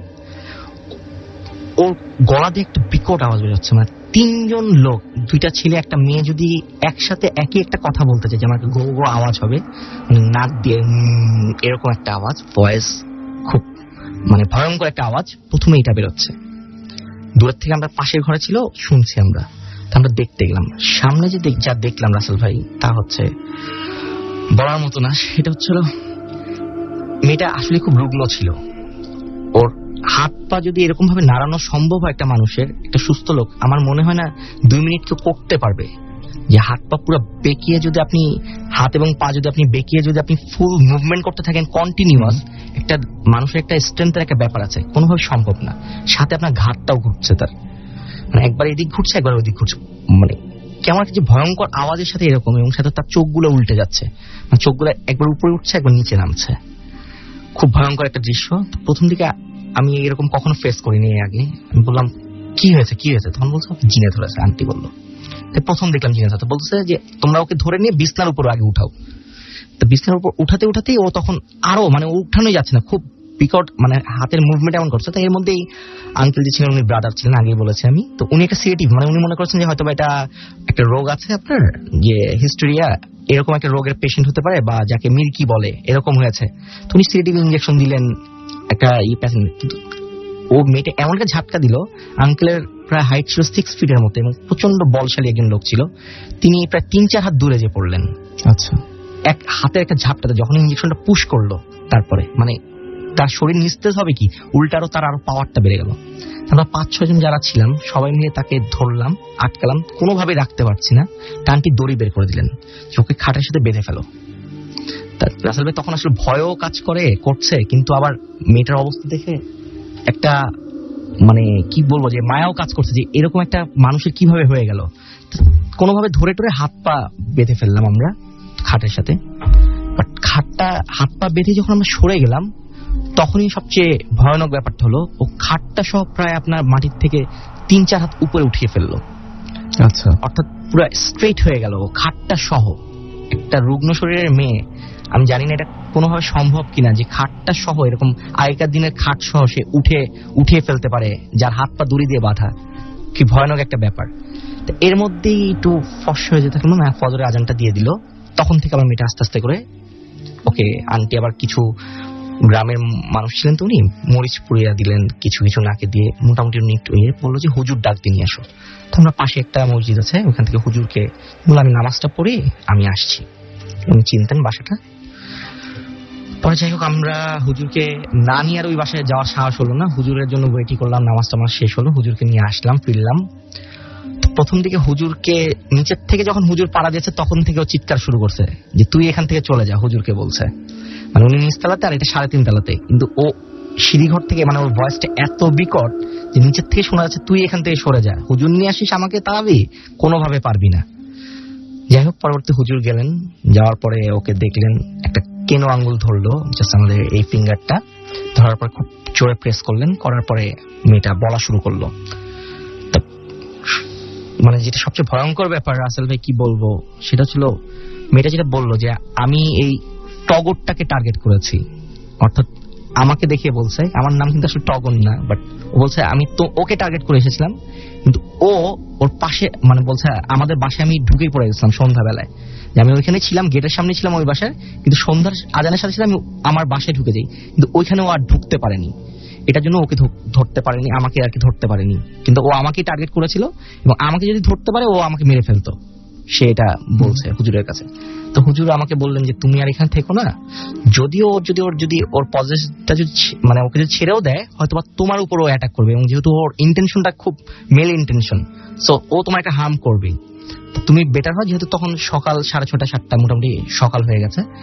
আমি এটা শোনার পরে আমাকে আন্টি নিচে পর্যন্ত দিয়ে গেলাম, বাসায় খালি ঢুকলাম, আর কিছু আর মানে ওই সময় আর শুনিনি। পরে যেটা শুনলাম যে জাস্ট ওই মেয়েটাকে একটা মুরগি নিয়েও চলে গেছিল, বাট পুরো বাড়িটা এমন একটা বোম মারলে যদি নিচে যদি বেসমেন্টে যদি কোনো বোম বাস্ট হয় যেরকম বাড়িটা কেঁপে ওঠে, যখন ওর আত্মাটা বেরিয়ে যাচ্ছে, ওর শরীর থেকে যখন বেরিয়ে যাচ্ছে, একটা কালো বিড়াল গেটের সামনে পড়েছিল, আর মেয়েটা ছিল এই পাশে, গেটের এই পাশে মেয়েটা পড়ে আছে, আর কালো বিড়ালটা আর মুরগিটা নাই। মুরগিটা গেটের সাথে বেঁধে দিতে বলেছিল হুজুর, ঠিক ওই কাজটা করে সে চলে গেল। তো রাসেল ভাই, এই ছিল আমার সেকেন্ড ঘটনা। আর পরবর্তী আরেকটা মানে লাস্ট স্টোরি আছে, এটা আমি একটু পরে বলবো। ওকে, থ্যাংক ইউ সো মাচ। আমাদের একটা বিজ্ঞাপন বিরতি নিতে হবে এবং তারপরে আমরা ফিরে আসবো আবারও। সো আমাদের সাথে থাকুন, কোথাও যাবেন না। Stay tuned radio Foorti and don't stop the food. আরেকবার বলতে হবে প্লিজ। আসসালামু আলাইকুম, আমি সুফিয়া আলম, পুরান ঢাকা হাজারীবাগ থেকে এসেছি। আমি মনে করেন আমার কত কিছু ঘটনা আছে, যেমন আমার আব্বুর ঘটনা। ছোটকালে আব্বু যখন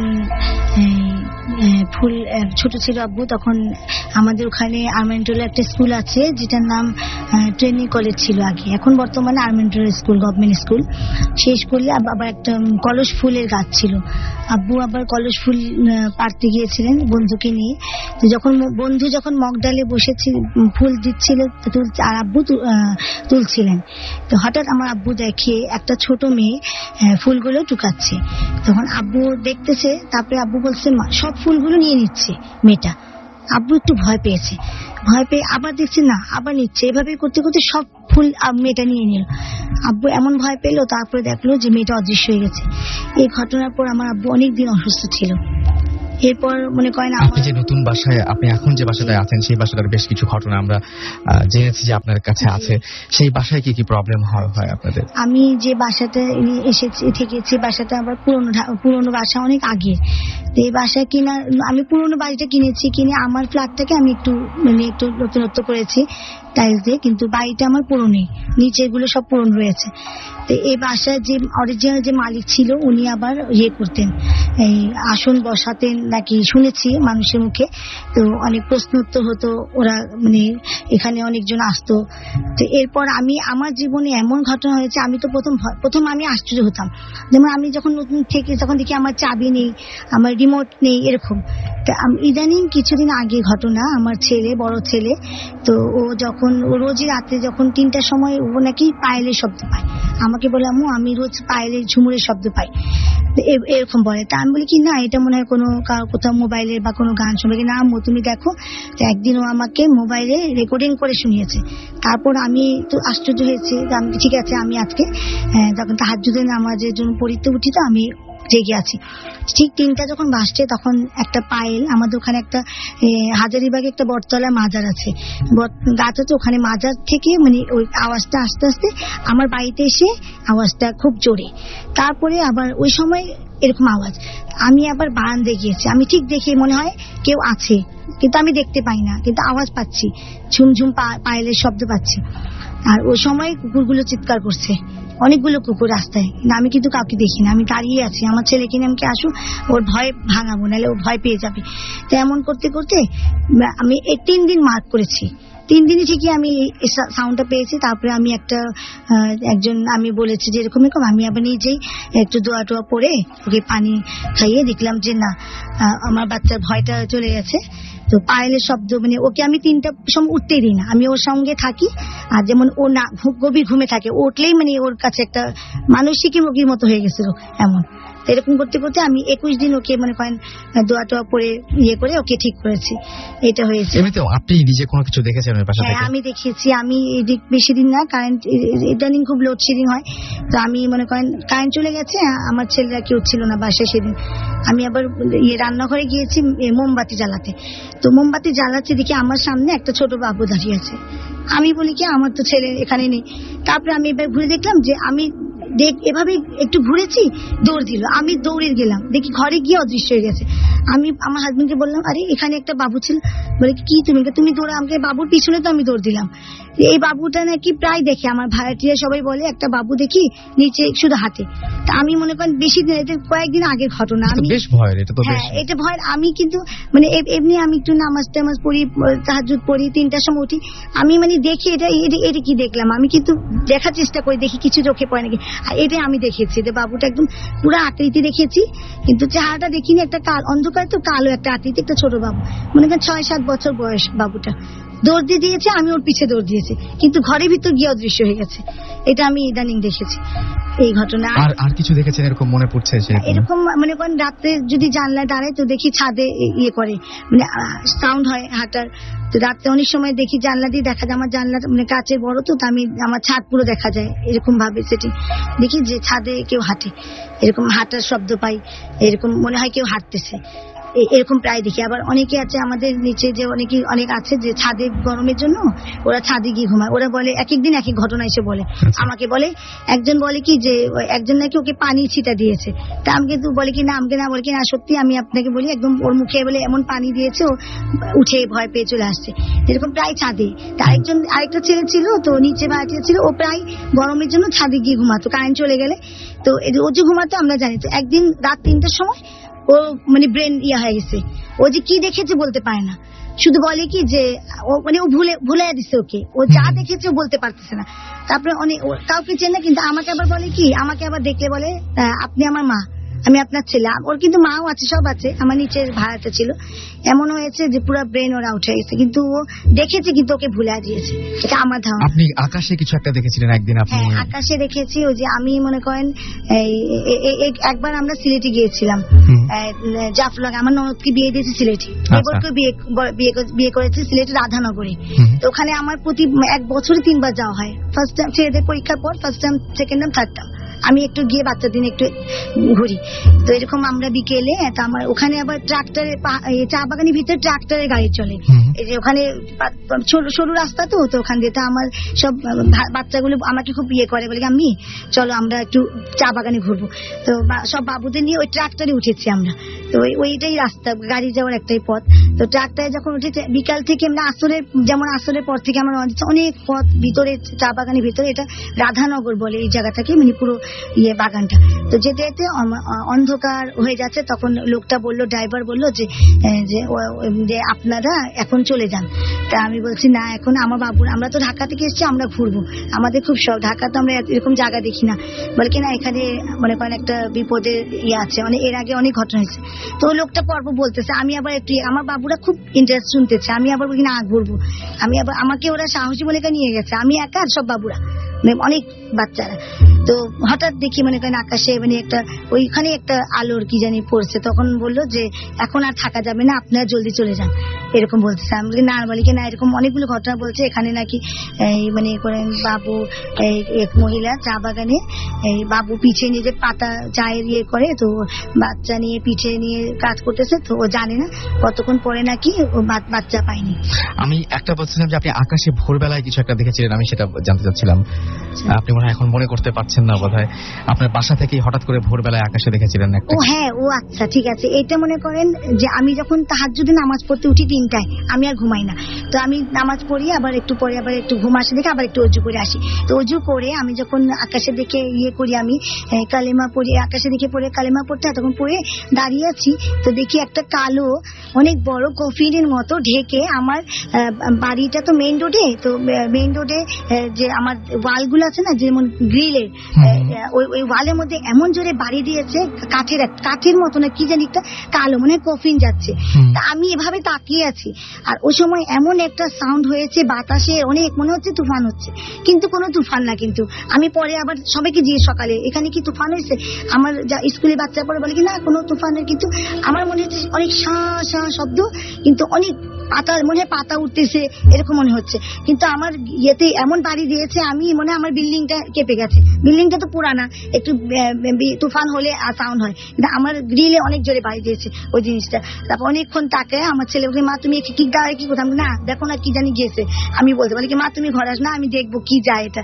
আমি অনেকক্ষণ দাঁড়িয়ে দেখলাম যে জিনিসটা বাড়ি দিয়ে আমার বিল্ডিং এর সঙ্গে লেগে গেছে, জিনিসটা অনেক লম্বা মানে কফিনের মতো, এটা মানে মনে করেন এই জন্যই। আচ্ছা, আপনাকে অনেক ধন্যবাদ। আমরা পরবর্তী ঘটনায় যাই, এবং এর মাঝখানে আমাদের কাছে যারা এসএমএস করছেন তাদেরকে অনেক অনেক ধন্যবাদ।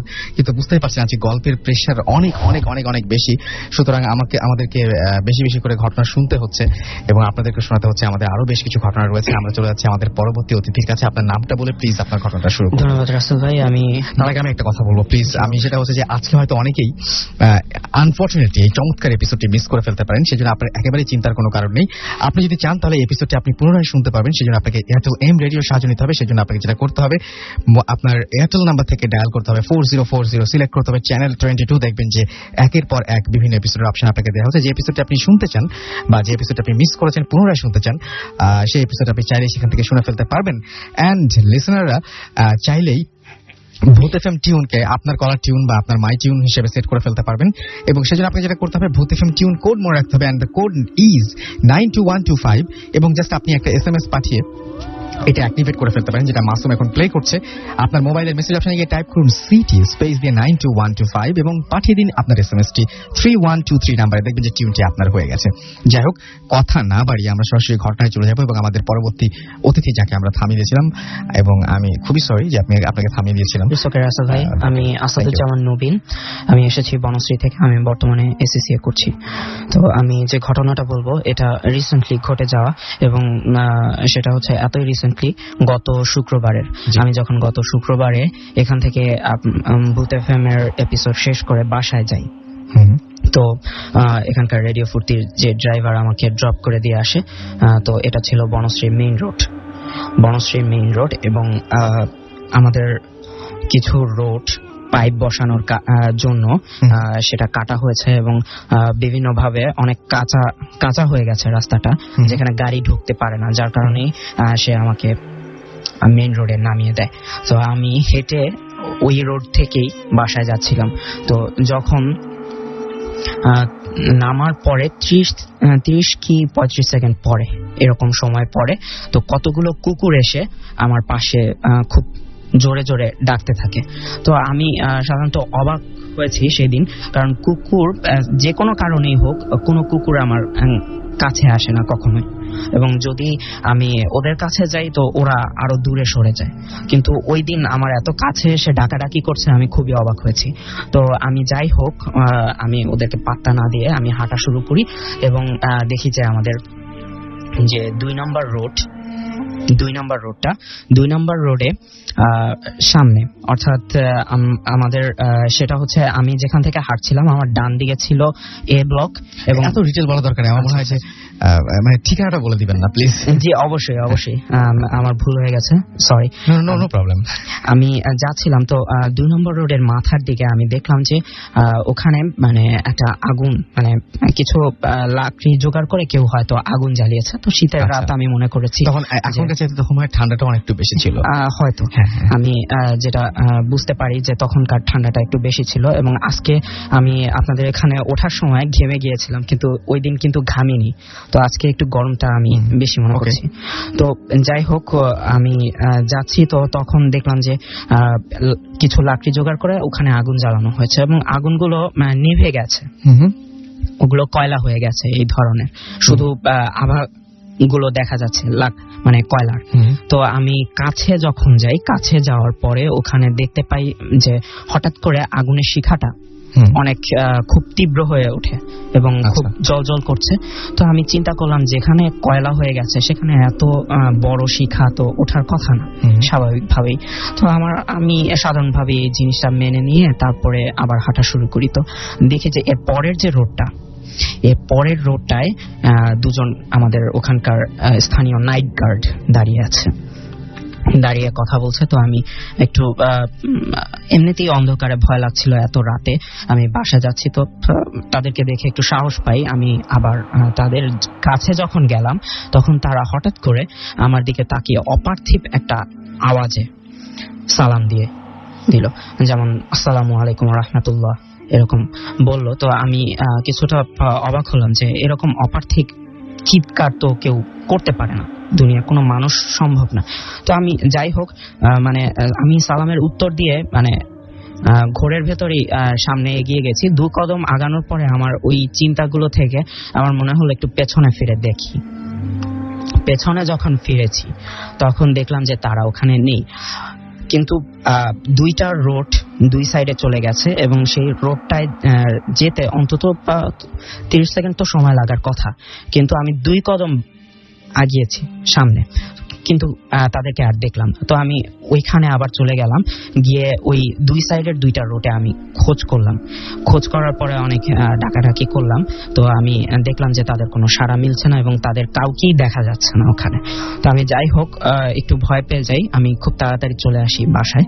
এবং বাসায় যখন আমি ফ্রেশ হয়ে ঘুমোতে যাব, মানে বিছানায় শুয়েছি, তখন আমি চিন্তা করতে থাকি ঘটনাগুলো নিয়ে, আর ঘুম আসছে না, আমার ঘুম আসছে না। তো আমি হঠাৎ করে আমি দেখলাম যে, খেয়াল করলাম আশেপাশের যে রুম এবং সিঁড়িঘরের লাইট অন্যান্য বিল্ডিং এর যে আসে আমার রুমে, সেই লাইটগুলো আসছে না, আলোগুলো আসছে না। আমি অনেক সময় রাতে জেগে ইন্টারনেট সার্ফিং করি, বাট ওরকম লাইট সবসময় আমি দেখি, কিন্তু আজকে দেখা যাচ্ছে না। তো আমি একটু অবাক হই। তো এরই মধ্যে আমি দেখি যে আমার রুমের যে বারান্দা, সেই বারান্দায় গ্রিলে জোরে সোরে একটা আওয়াজ হয়। তো রাত জাগা কোনো পাখি যদি আওয়াজ করে তাহলে এত জোরে আওয়াজ হওয়ার কথা না, গ্রিলটা কেঁপে উঠলো। তো আমি মনে করলাম চোর টোর এসেছে, এর আগেও 3-4 বার চুরি হয়েছে এই বাড়িতে। তো আমি উঠে মোবাইলের আলো জ্বালানোর জন্য আমি টর্চটা নেওয়ার জন্য, মোবাইলটা নেওয়ার জন্য আমার টেবিলের কাছে যাই। এবং টেবিলের কাছে যাওয়ার পরে আমি অনুভব করি যে আমার পেছনে কেউ দাঁড়িয়ে আছে, মানে আমার অবচেতন মন সাড়া দেয় যে আমার পেছনে কেউ দাঁড়িয়ে আছে, এবং পরক্ষণেই আমি আমার পিঠে এক ধরনের শীতল স্পর্শ অনুভব করি। তো এটা অনেক ভয়ের ছিল। আমি তাড়াতাড়ি উঠে গিয়ে অনেক দোয়া টোয়া পড়তে শুরু করি, কিন্তু কিছুতেই কিছু হয় না। রুমের তাপমাত্রাটা একেবারে কমছে। এরপরে হঠাৎ করে আমি দেখি যে শুনতে পাই যে আমার বারান্দায় বসে কেউ কোনো গোঙানির আওয়াজ আসছে, যেমন কেউ কাঁদতে চাইলে তার মুখটা চেপে ধরলে যেরকম আওয়াজটা আসে সেরকম। তো এরপরে আমি খুব ভয় পেয়ে যাই এবং দোয়া ইউনুস পড়তে থাকি। একটা সময় 40 থেকে 45 মিনিট পরে আমার এই আতঙ্কটা কেটে যায়। ওকে, আপনাকে অনেক ধন্যবাদ। আমরা চলে যাব আমাদের পরবর্তী ঘটনা। তাকে ছোট্ট একটা বিজ্ঞাপন বিরতি আমাদের নিতে হবে।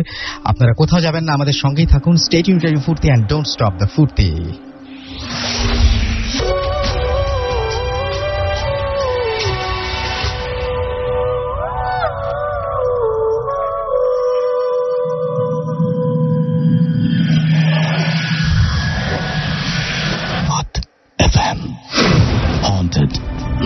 এয়ারটেল।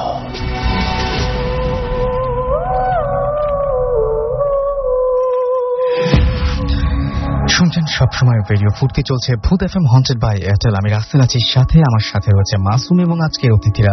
ঘড়িতে সময় এক্স্যাক্টলি রাত 1:28। আপনার ফাইনালি লাস্ট যে 3rd নাম্বার ঘটনা সেটা আমরা এখন শুনবো।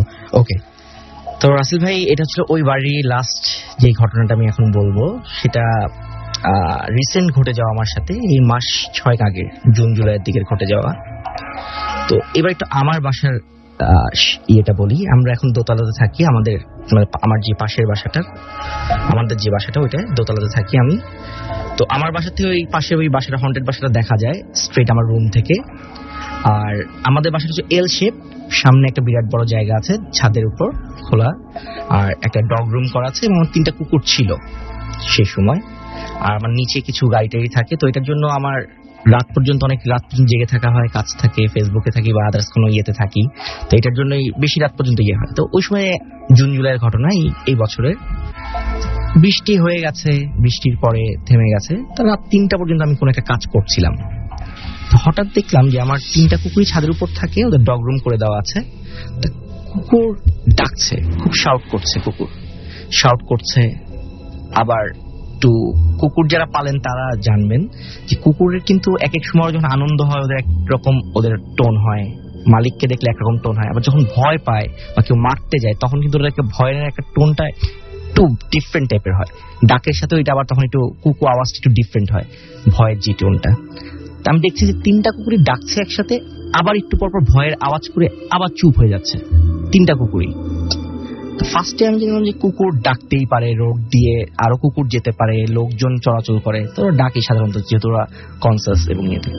এরকম ভয় পাওয়ার সাধারণত এরকম আওয়াজটা করে না, হয়তো ওদেরকে মারতে না গেলে বা কোনোভাবে হার্ম করতে না গেলে সাধারণত করে না।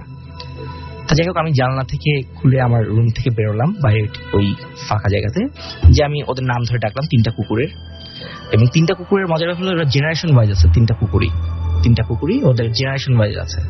তা যেটা সবচেয়ে বড় কুকুর, ওর প্রায় 7-8 বছর বয়স, তারপরে ওর যেই ছেলেটা ছিল ওর প্রায় 5 বছরের মতো, ছোট যে এর পরের কুকুরটা ছিল ওর 2.5 থেকে 3 বছর বয়স হবে, এর বেশি না।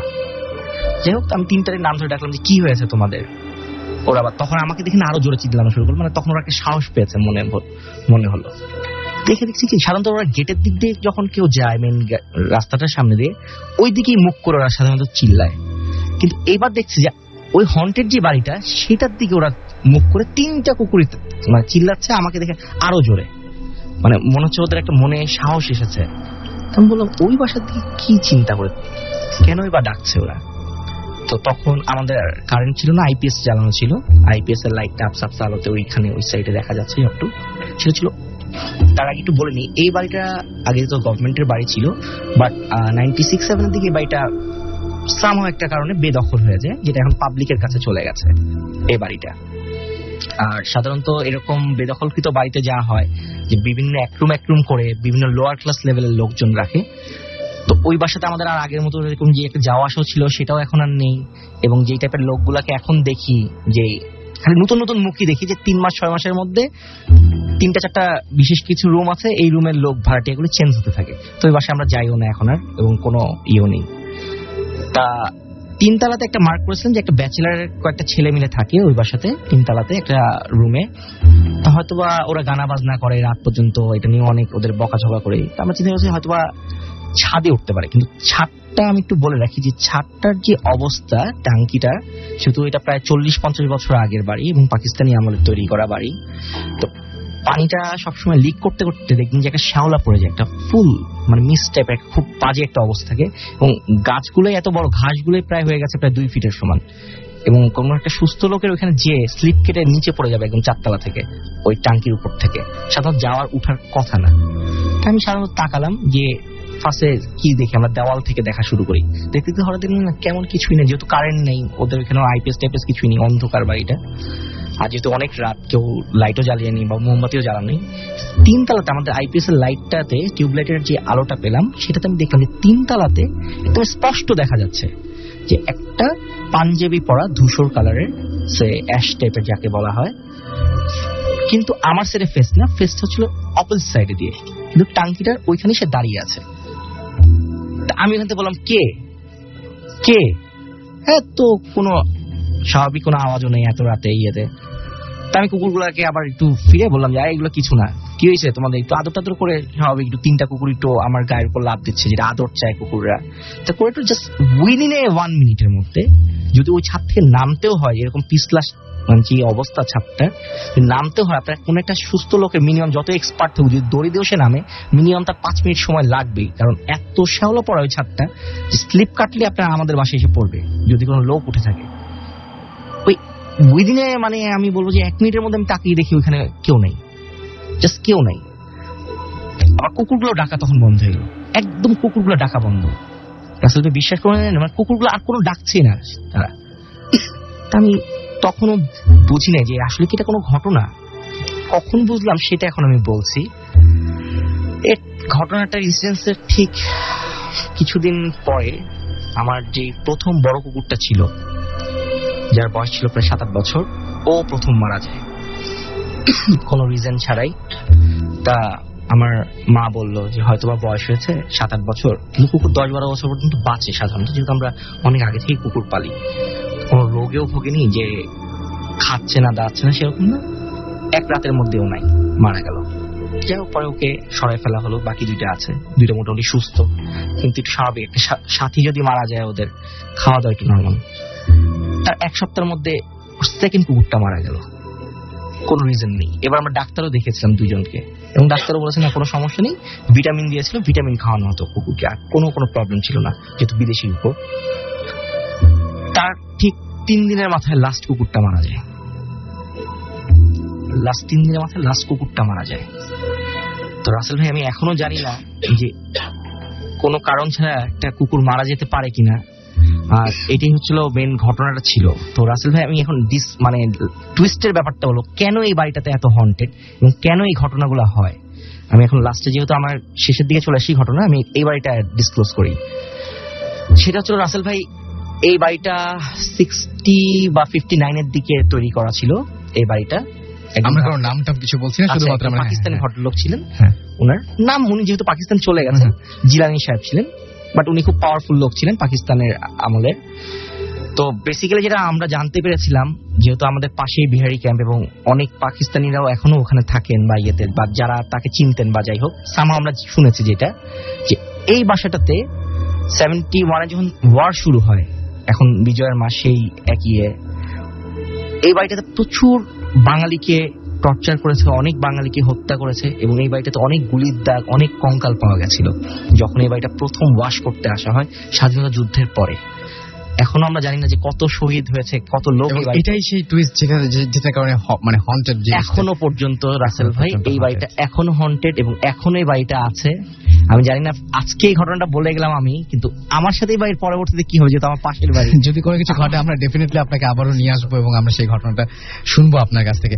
আপনাকে অসংখ্য ধন্যবাদ অনেক চমৎকার করে আপনার ঘটনা উপস্থাপন করার জন্য। আমরা আর অল্প একটু সময় আছে, জাস্ট আমাদের আরো একজন ফারহান রয়েছে, সুতরাং ফারহানের কাছে একদম মানে 5টা মিনিট আমরা ফারহানের কাছ থেকে আমরা ঘটনা যাচ্ছি। ফারহান নামটা বলে ঘটনা শুরু করেন। হ্যালো লিসনার্স, আমি ফারহান। তো আমি এখন যে স্টোরিটা শেয়ার করবো সেটা আমার এক বান্ধবীর কাছ থেকে শুনেছি। ঘটনাটা আমি যখন শুনেছি তখন আমার কাছে বেশ উইয়ার্ড মনে হয়েছিল, তো আপনাদের কাছে অনেক অবাক লাগতে পারে। তো ঘটনা হচ্ছে এরকম যে এই ঘটনাটা মেনলি আমার যে বান্ধবী ছিল ওর দাদার সাথে ঘটেছিল, এবং এটা ওদের যে গ্রামের বাড়ি সেখানে ঘটেছিল। ওদের গ্রামের বাড়িটা ছিল একদম পুরো টিন শেড একটা বাড়ি, এবং সেই বাসাটার পাশেই ছিল অনেক পুরনো একটা বট গাছ। তো আশেপাশের এলাকার লোকজন সবসময় বলতো যে এই বটগাছটাতে অনেক খারাপ কিছু থাকে, এবং এই বটগাছটা এটা 1970-র ঘটনা। যখন এই ঘটনাটা ঘটে তখন থেকেই বটগাছটার বয়স ছিল যে 80 ইয়ার্স। তাহলে এটা অনেক বছর আগে পুরনো বটগাছ। তো সবাই বলতো যে এটাতে অনেক খারাপ কিছু থাকে। তো আর যেহেতু ওই বটগাছটার নিচেই ছিল আমার ফ্রেন্ডের দাদার যে বাড়িটা সেটা, তো দেখা যেত যে অনেক সময় রাতের বেলা বটগাছ থেকে হঠাৎ করে কেউ যদি ঢিল ছুড়ে মারে টিনের চালার উপরে, সেরকম অনেক ঘটনাই প্রায় রেগুলার বেসিসে দেখা যেত তাদের মধ্যে। কিন্তু হঠাৎ করে একদিন দেখা গেল যে টানা 3 দিন এক নাগারে এই যে ঢিল ছোড়ার ঘটনাটা টানা রাতের বেলা টানা 3 দিন এক নাগারে ঘটতেছে। তখন ওই বাসার যে কর্তা ছিল, যে দাদা, উনি যেটা করলো যে সকালবেলা 3 দিন পার হওয়ার পরে যে 4th দিনের সকালবেলা সে কি করলো, সে প্রচন্ড রেগে গেল এবং চিন্তা করলো যে গাছটা আমি আমি কেটেই ফেলবো এখান থেকে। তো তারপর সেটা যে করলো যে একটা বড় কুড়াল নিয়ে সে গাছটাতে অনেক আঘাত করলো, কিন্তু এত বড় গাছটা এত সহজে কাটা সম্ভব না। সে অনেক চেষ্টা করলো, গাছটার অনেকগুলো ডালপালা কেটে ফেললো, মানে গাছটার বেশ কিছু ক্ষতি সাধন করলো। কিন্তু আশেপাশে এলাকার লোকজন তখন তাকে নিষেধ করলো যে তুমি এই গাছটা কেটো না, কারণ এটার সাথে অনেক খারাপ কিছু আছে, এটা তো আমরা জানি, অনেক কাহিনী জড়িত, এটা কি কেটো না। তখন সে আর কাটেনি, জাস্ট কিছু ক্ষতি করে এটা ছেড়ে দিল, আর কাটেনি। তো এরপরে প্রায় আরো 2-3 দিন ঠিক মতোই কেটে গেল। তারপরে মেন ঘটনাটা আসলে ঘটলো। এরপরে যেটা ঘটলো সেটা হলো যে আমার যে ফ্রেন্ডের দাদা উনি বালুর ব্যবসা করতো। তো দেখা যেত যে নদীর পাড়ে অনেক বড় বড় ড্রেজার, ওগুলোকে তার কন্ট্রোল করতে হতো, এবং রাতের বেলা প্রায় ম্যাক্সিমাম প্রায় তাকে নদীর পাড়ে থাকতে হতো। সে এরকমই একদিন মানে সব কাজ শেষ, সব কর্মীরা যার যার বাড়ি চলে গেছে, সেও বাড়ি ফিরবে, কিন্তু সে সেদিন রাতে আর বাড়ি ফিরলো না, বাসায় ফিরল না। সে বাসা সবাই খোঁজ করলো, কোথাও পাওয়া গেল না তাকে। কিন্তু তাকে যেভাবে পাওয়া গেল সেই ঘটনাটা আমি বলি আসলে। মানে তাকে পেলো ওই ট্রাকে অনেক সময় বালু নিতে আসে অনেক কর্মীরা। তো তারা যখন বালু নিতে আসলো ওই জায়গাটাতে, ঘাটটাতে, তখন তারা দেখলো যে হঠাৎ করে একটা লোকের মাথা দেখা যাচ্ছে, জাস্ট সম্পূর্ণ শরীর বালুর নিচে, মানে কবর দেওয়ার মতো দিয়ে রাখছে, একদম লম্বালম্বি অবস্থায়। তো তারা দেখলো যেটা তো আমাদের সেই মানে যার সাথে তারা ব্যবসা বাণিজ্য করে সেই লোকটা, চেনা পরিচিত লোকটা। তখন তারা সবাই মিলে, কর্মীরা মিলে তাকে ওই বালু থেকে উঠায় এবং তাকে মুক্ত করে। তারা বলে, তারা প্রত্যক্ষদর্শী যারা ছিল তারা বলে যে আমরা যদি ঠিক টাইমে না আসতাম হয়তোবা তাকে সম্পূর্ণই দাফন করে ফেলতো এই বালুর নিচে। তো তারপরে যখন তাকে উঠানো হয়, বাসায় নিয়ে আসা হয়, তখন সে সেন্সলেস ছিল, এবং যখন তার সেন্স ফিরল তখন সে একদমই প্রজেস্ট অবস্থায় ছিল। সে আমাদের নর্মাল মানুষের মতো একদমই বিহেভ করছিল না। তার ভয়েস ছিল অনেক গম্ভীর ভয়েস হয়ে গিয়েছিল, তার চোখগুলো একদম লাল হয়ে গেছিল। সে অনেক উদ্ভট উইয়ার্ড কিছু কথাবার্তা বলতেছিল, যেগুলো সবাই শুনে অবাক হচ্ছিল। এবং সে বারবার বলতেছিল যে আমি তোকে ছাড়বো না, আমি তোকে মেরে তারপরে এখান থেকে চলে যাব। তারপর অনেক হুজুর ডাকা হলো, অনেক চিকিৎসা করা হলো, কিন্তু কোনো কিছুতেই কোনো ফল আসলো না। তো শেষ পর্যন্ত যেহেতু ওই দাদা ছিলেন বাসার কর্তা, তো উনি একদিন যাওয়ার পরে যেটা বললো যে আমাকে এই ঘরে না, আমাকে গোয়াল ঘরে নিয়ে যাও, আমি এই ঘরে থাকতে পারবো না। তো ওনার কথা মতো তাকে গোয়াল ঘরে নিয়ে গেল। সে প্রচন্ড অসম্ভব শক্তিশালী সে হয়ে গিয়েছিল। তো আশেপাশের মানুষের ভয় তাকে শিকল দিয়ে বেঁধে রেখেছিল গোয়াল ঘরে। তো সে যখন গোয়াল ঘরে ছিল তখন সে বলতো যে আমি কিচ্ছু খাবো না, আমি শুধু কাঁচা মাংস আর কাঁচা মাছ খাবো। তার এই কথা শুনে সবাই অবাক হয়ে যেত, এবং তাকে সেই কাঁচা মাংস এবং কাঁচা মাছই বেশ কিছুদিন, মানে 2 থেকে 3 দিনের মতো দেওয়া হতো, এবং সে দিব্যি সেগুলো খেয়ে ফেলতো। এগুলো আশেপাশের মানুষ, তারপর হুজুরা অনেকেই দেখছে, আশেপাশের এলাকার লোকজন সবাই খুব অবাক হয়েছে। এবং কোনো হুজুর এটার মানে কোনো সলিউশন করতে পারেনি। এক হুজুর একবার আসছিল এটা সলিউশন করার জন্য, কিন্তু ওই হুজুর যখন ওনাকে জিজ্ঞেস করছিল তুমি কি করলে ছাড়বা আসলে লোকটাকে, তখন ওই খারাপ জিনিসটা বারবারই বলে যে আমি ওনাকে কখনোই ছাড়বো না, সে আমাদের অনেক ক্ষতি সাধন করেছে, আমি ওনার জান নিয়ে তারপরে ওনাকে ছাড়বো, আমি ওনাকে একদমই মেরে ফেলবো। তারপর ঠিক একদিন পরেই ওই যে দাদা ছিল আমার ফ্রেন্ডের, সে মারা যায়। এবং মারা যাওয়ার পরে যেটা ঘটে যে তাকে যখন ওই গোয়াল ঘর থেকে মানে গোসল করানোর জন্য নিয়ে যাওয়ার চেষ্টা করা হয়, তার লাশ কোনোভাবেই সেখান থেকে উঠানো সম্ভব হচ্ছিল না। সবাই অনেক চেষ্টা করে, কোনো কিছুতেই কিছু হয় না। তারা নিজেরাও জানে না যে কেন আসলে এরকম হয়েছিল। পরে শেষ পর্যন্ত তাকে ওই জায়গাটাতেই গোসল করানো হয়, এবং শেষ পর্যন্ত তাকে ওইখানেই কবর দেওয়া হয়, এবং সেই গোয়াল ঘরটা সেখান থেকে উঠিয়ে ফেলা হয়, এবং সেটা তার কবর হয়ে যায় এক সময়। মানে এটা তো এখন ওই এলাকার সবাই মোটামুটি জানে, এবং ওই এলাকায় সবাই জানে, এবং ওই লোকটার নামেই সেই জায়গাটা পরিচিত, ওনার কবর এরকম নাম দিয়ে ডাকা হয়। আমি নামটা স্পেসিফিক্যালি বললাম না আসলে, কারণ অনেকের প্রবলেম হতে পারে। Okay, thank you so much. Thank you, আপনাকে অনেক ধন্যবাদ। আমার মনে হয় যে ফারহানকে আবারও ডাকতে হবে খুব তাড়াতাড়ি, এবং আজকে যেহেতু মানে আজকে যারা পার্টিসিপেট করেছেন তাদেরকে খুব অচিরেই আবার ডাকতে হবে, এবং অমিত ভাইও নিশ্চয়ই প্রস্তুত থাকবেন সেই জন্য। যাই হোক, আমরা শেষ করবো আজকের এপিসোডটি, তবে তার আগে জানিয়ে দিই আমাদের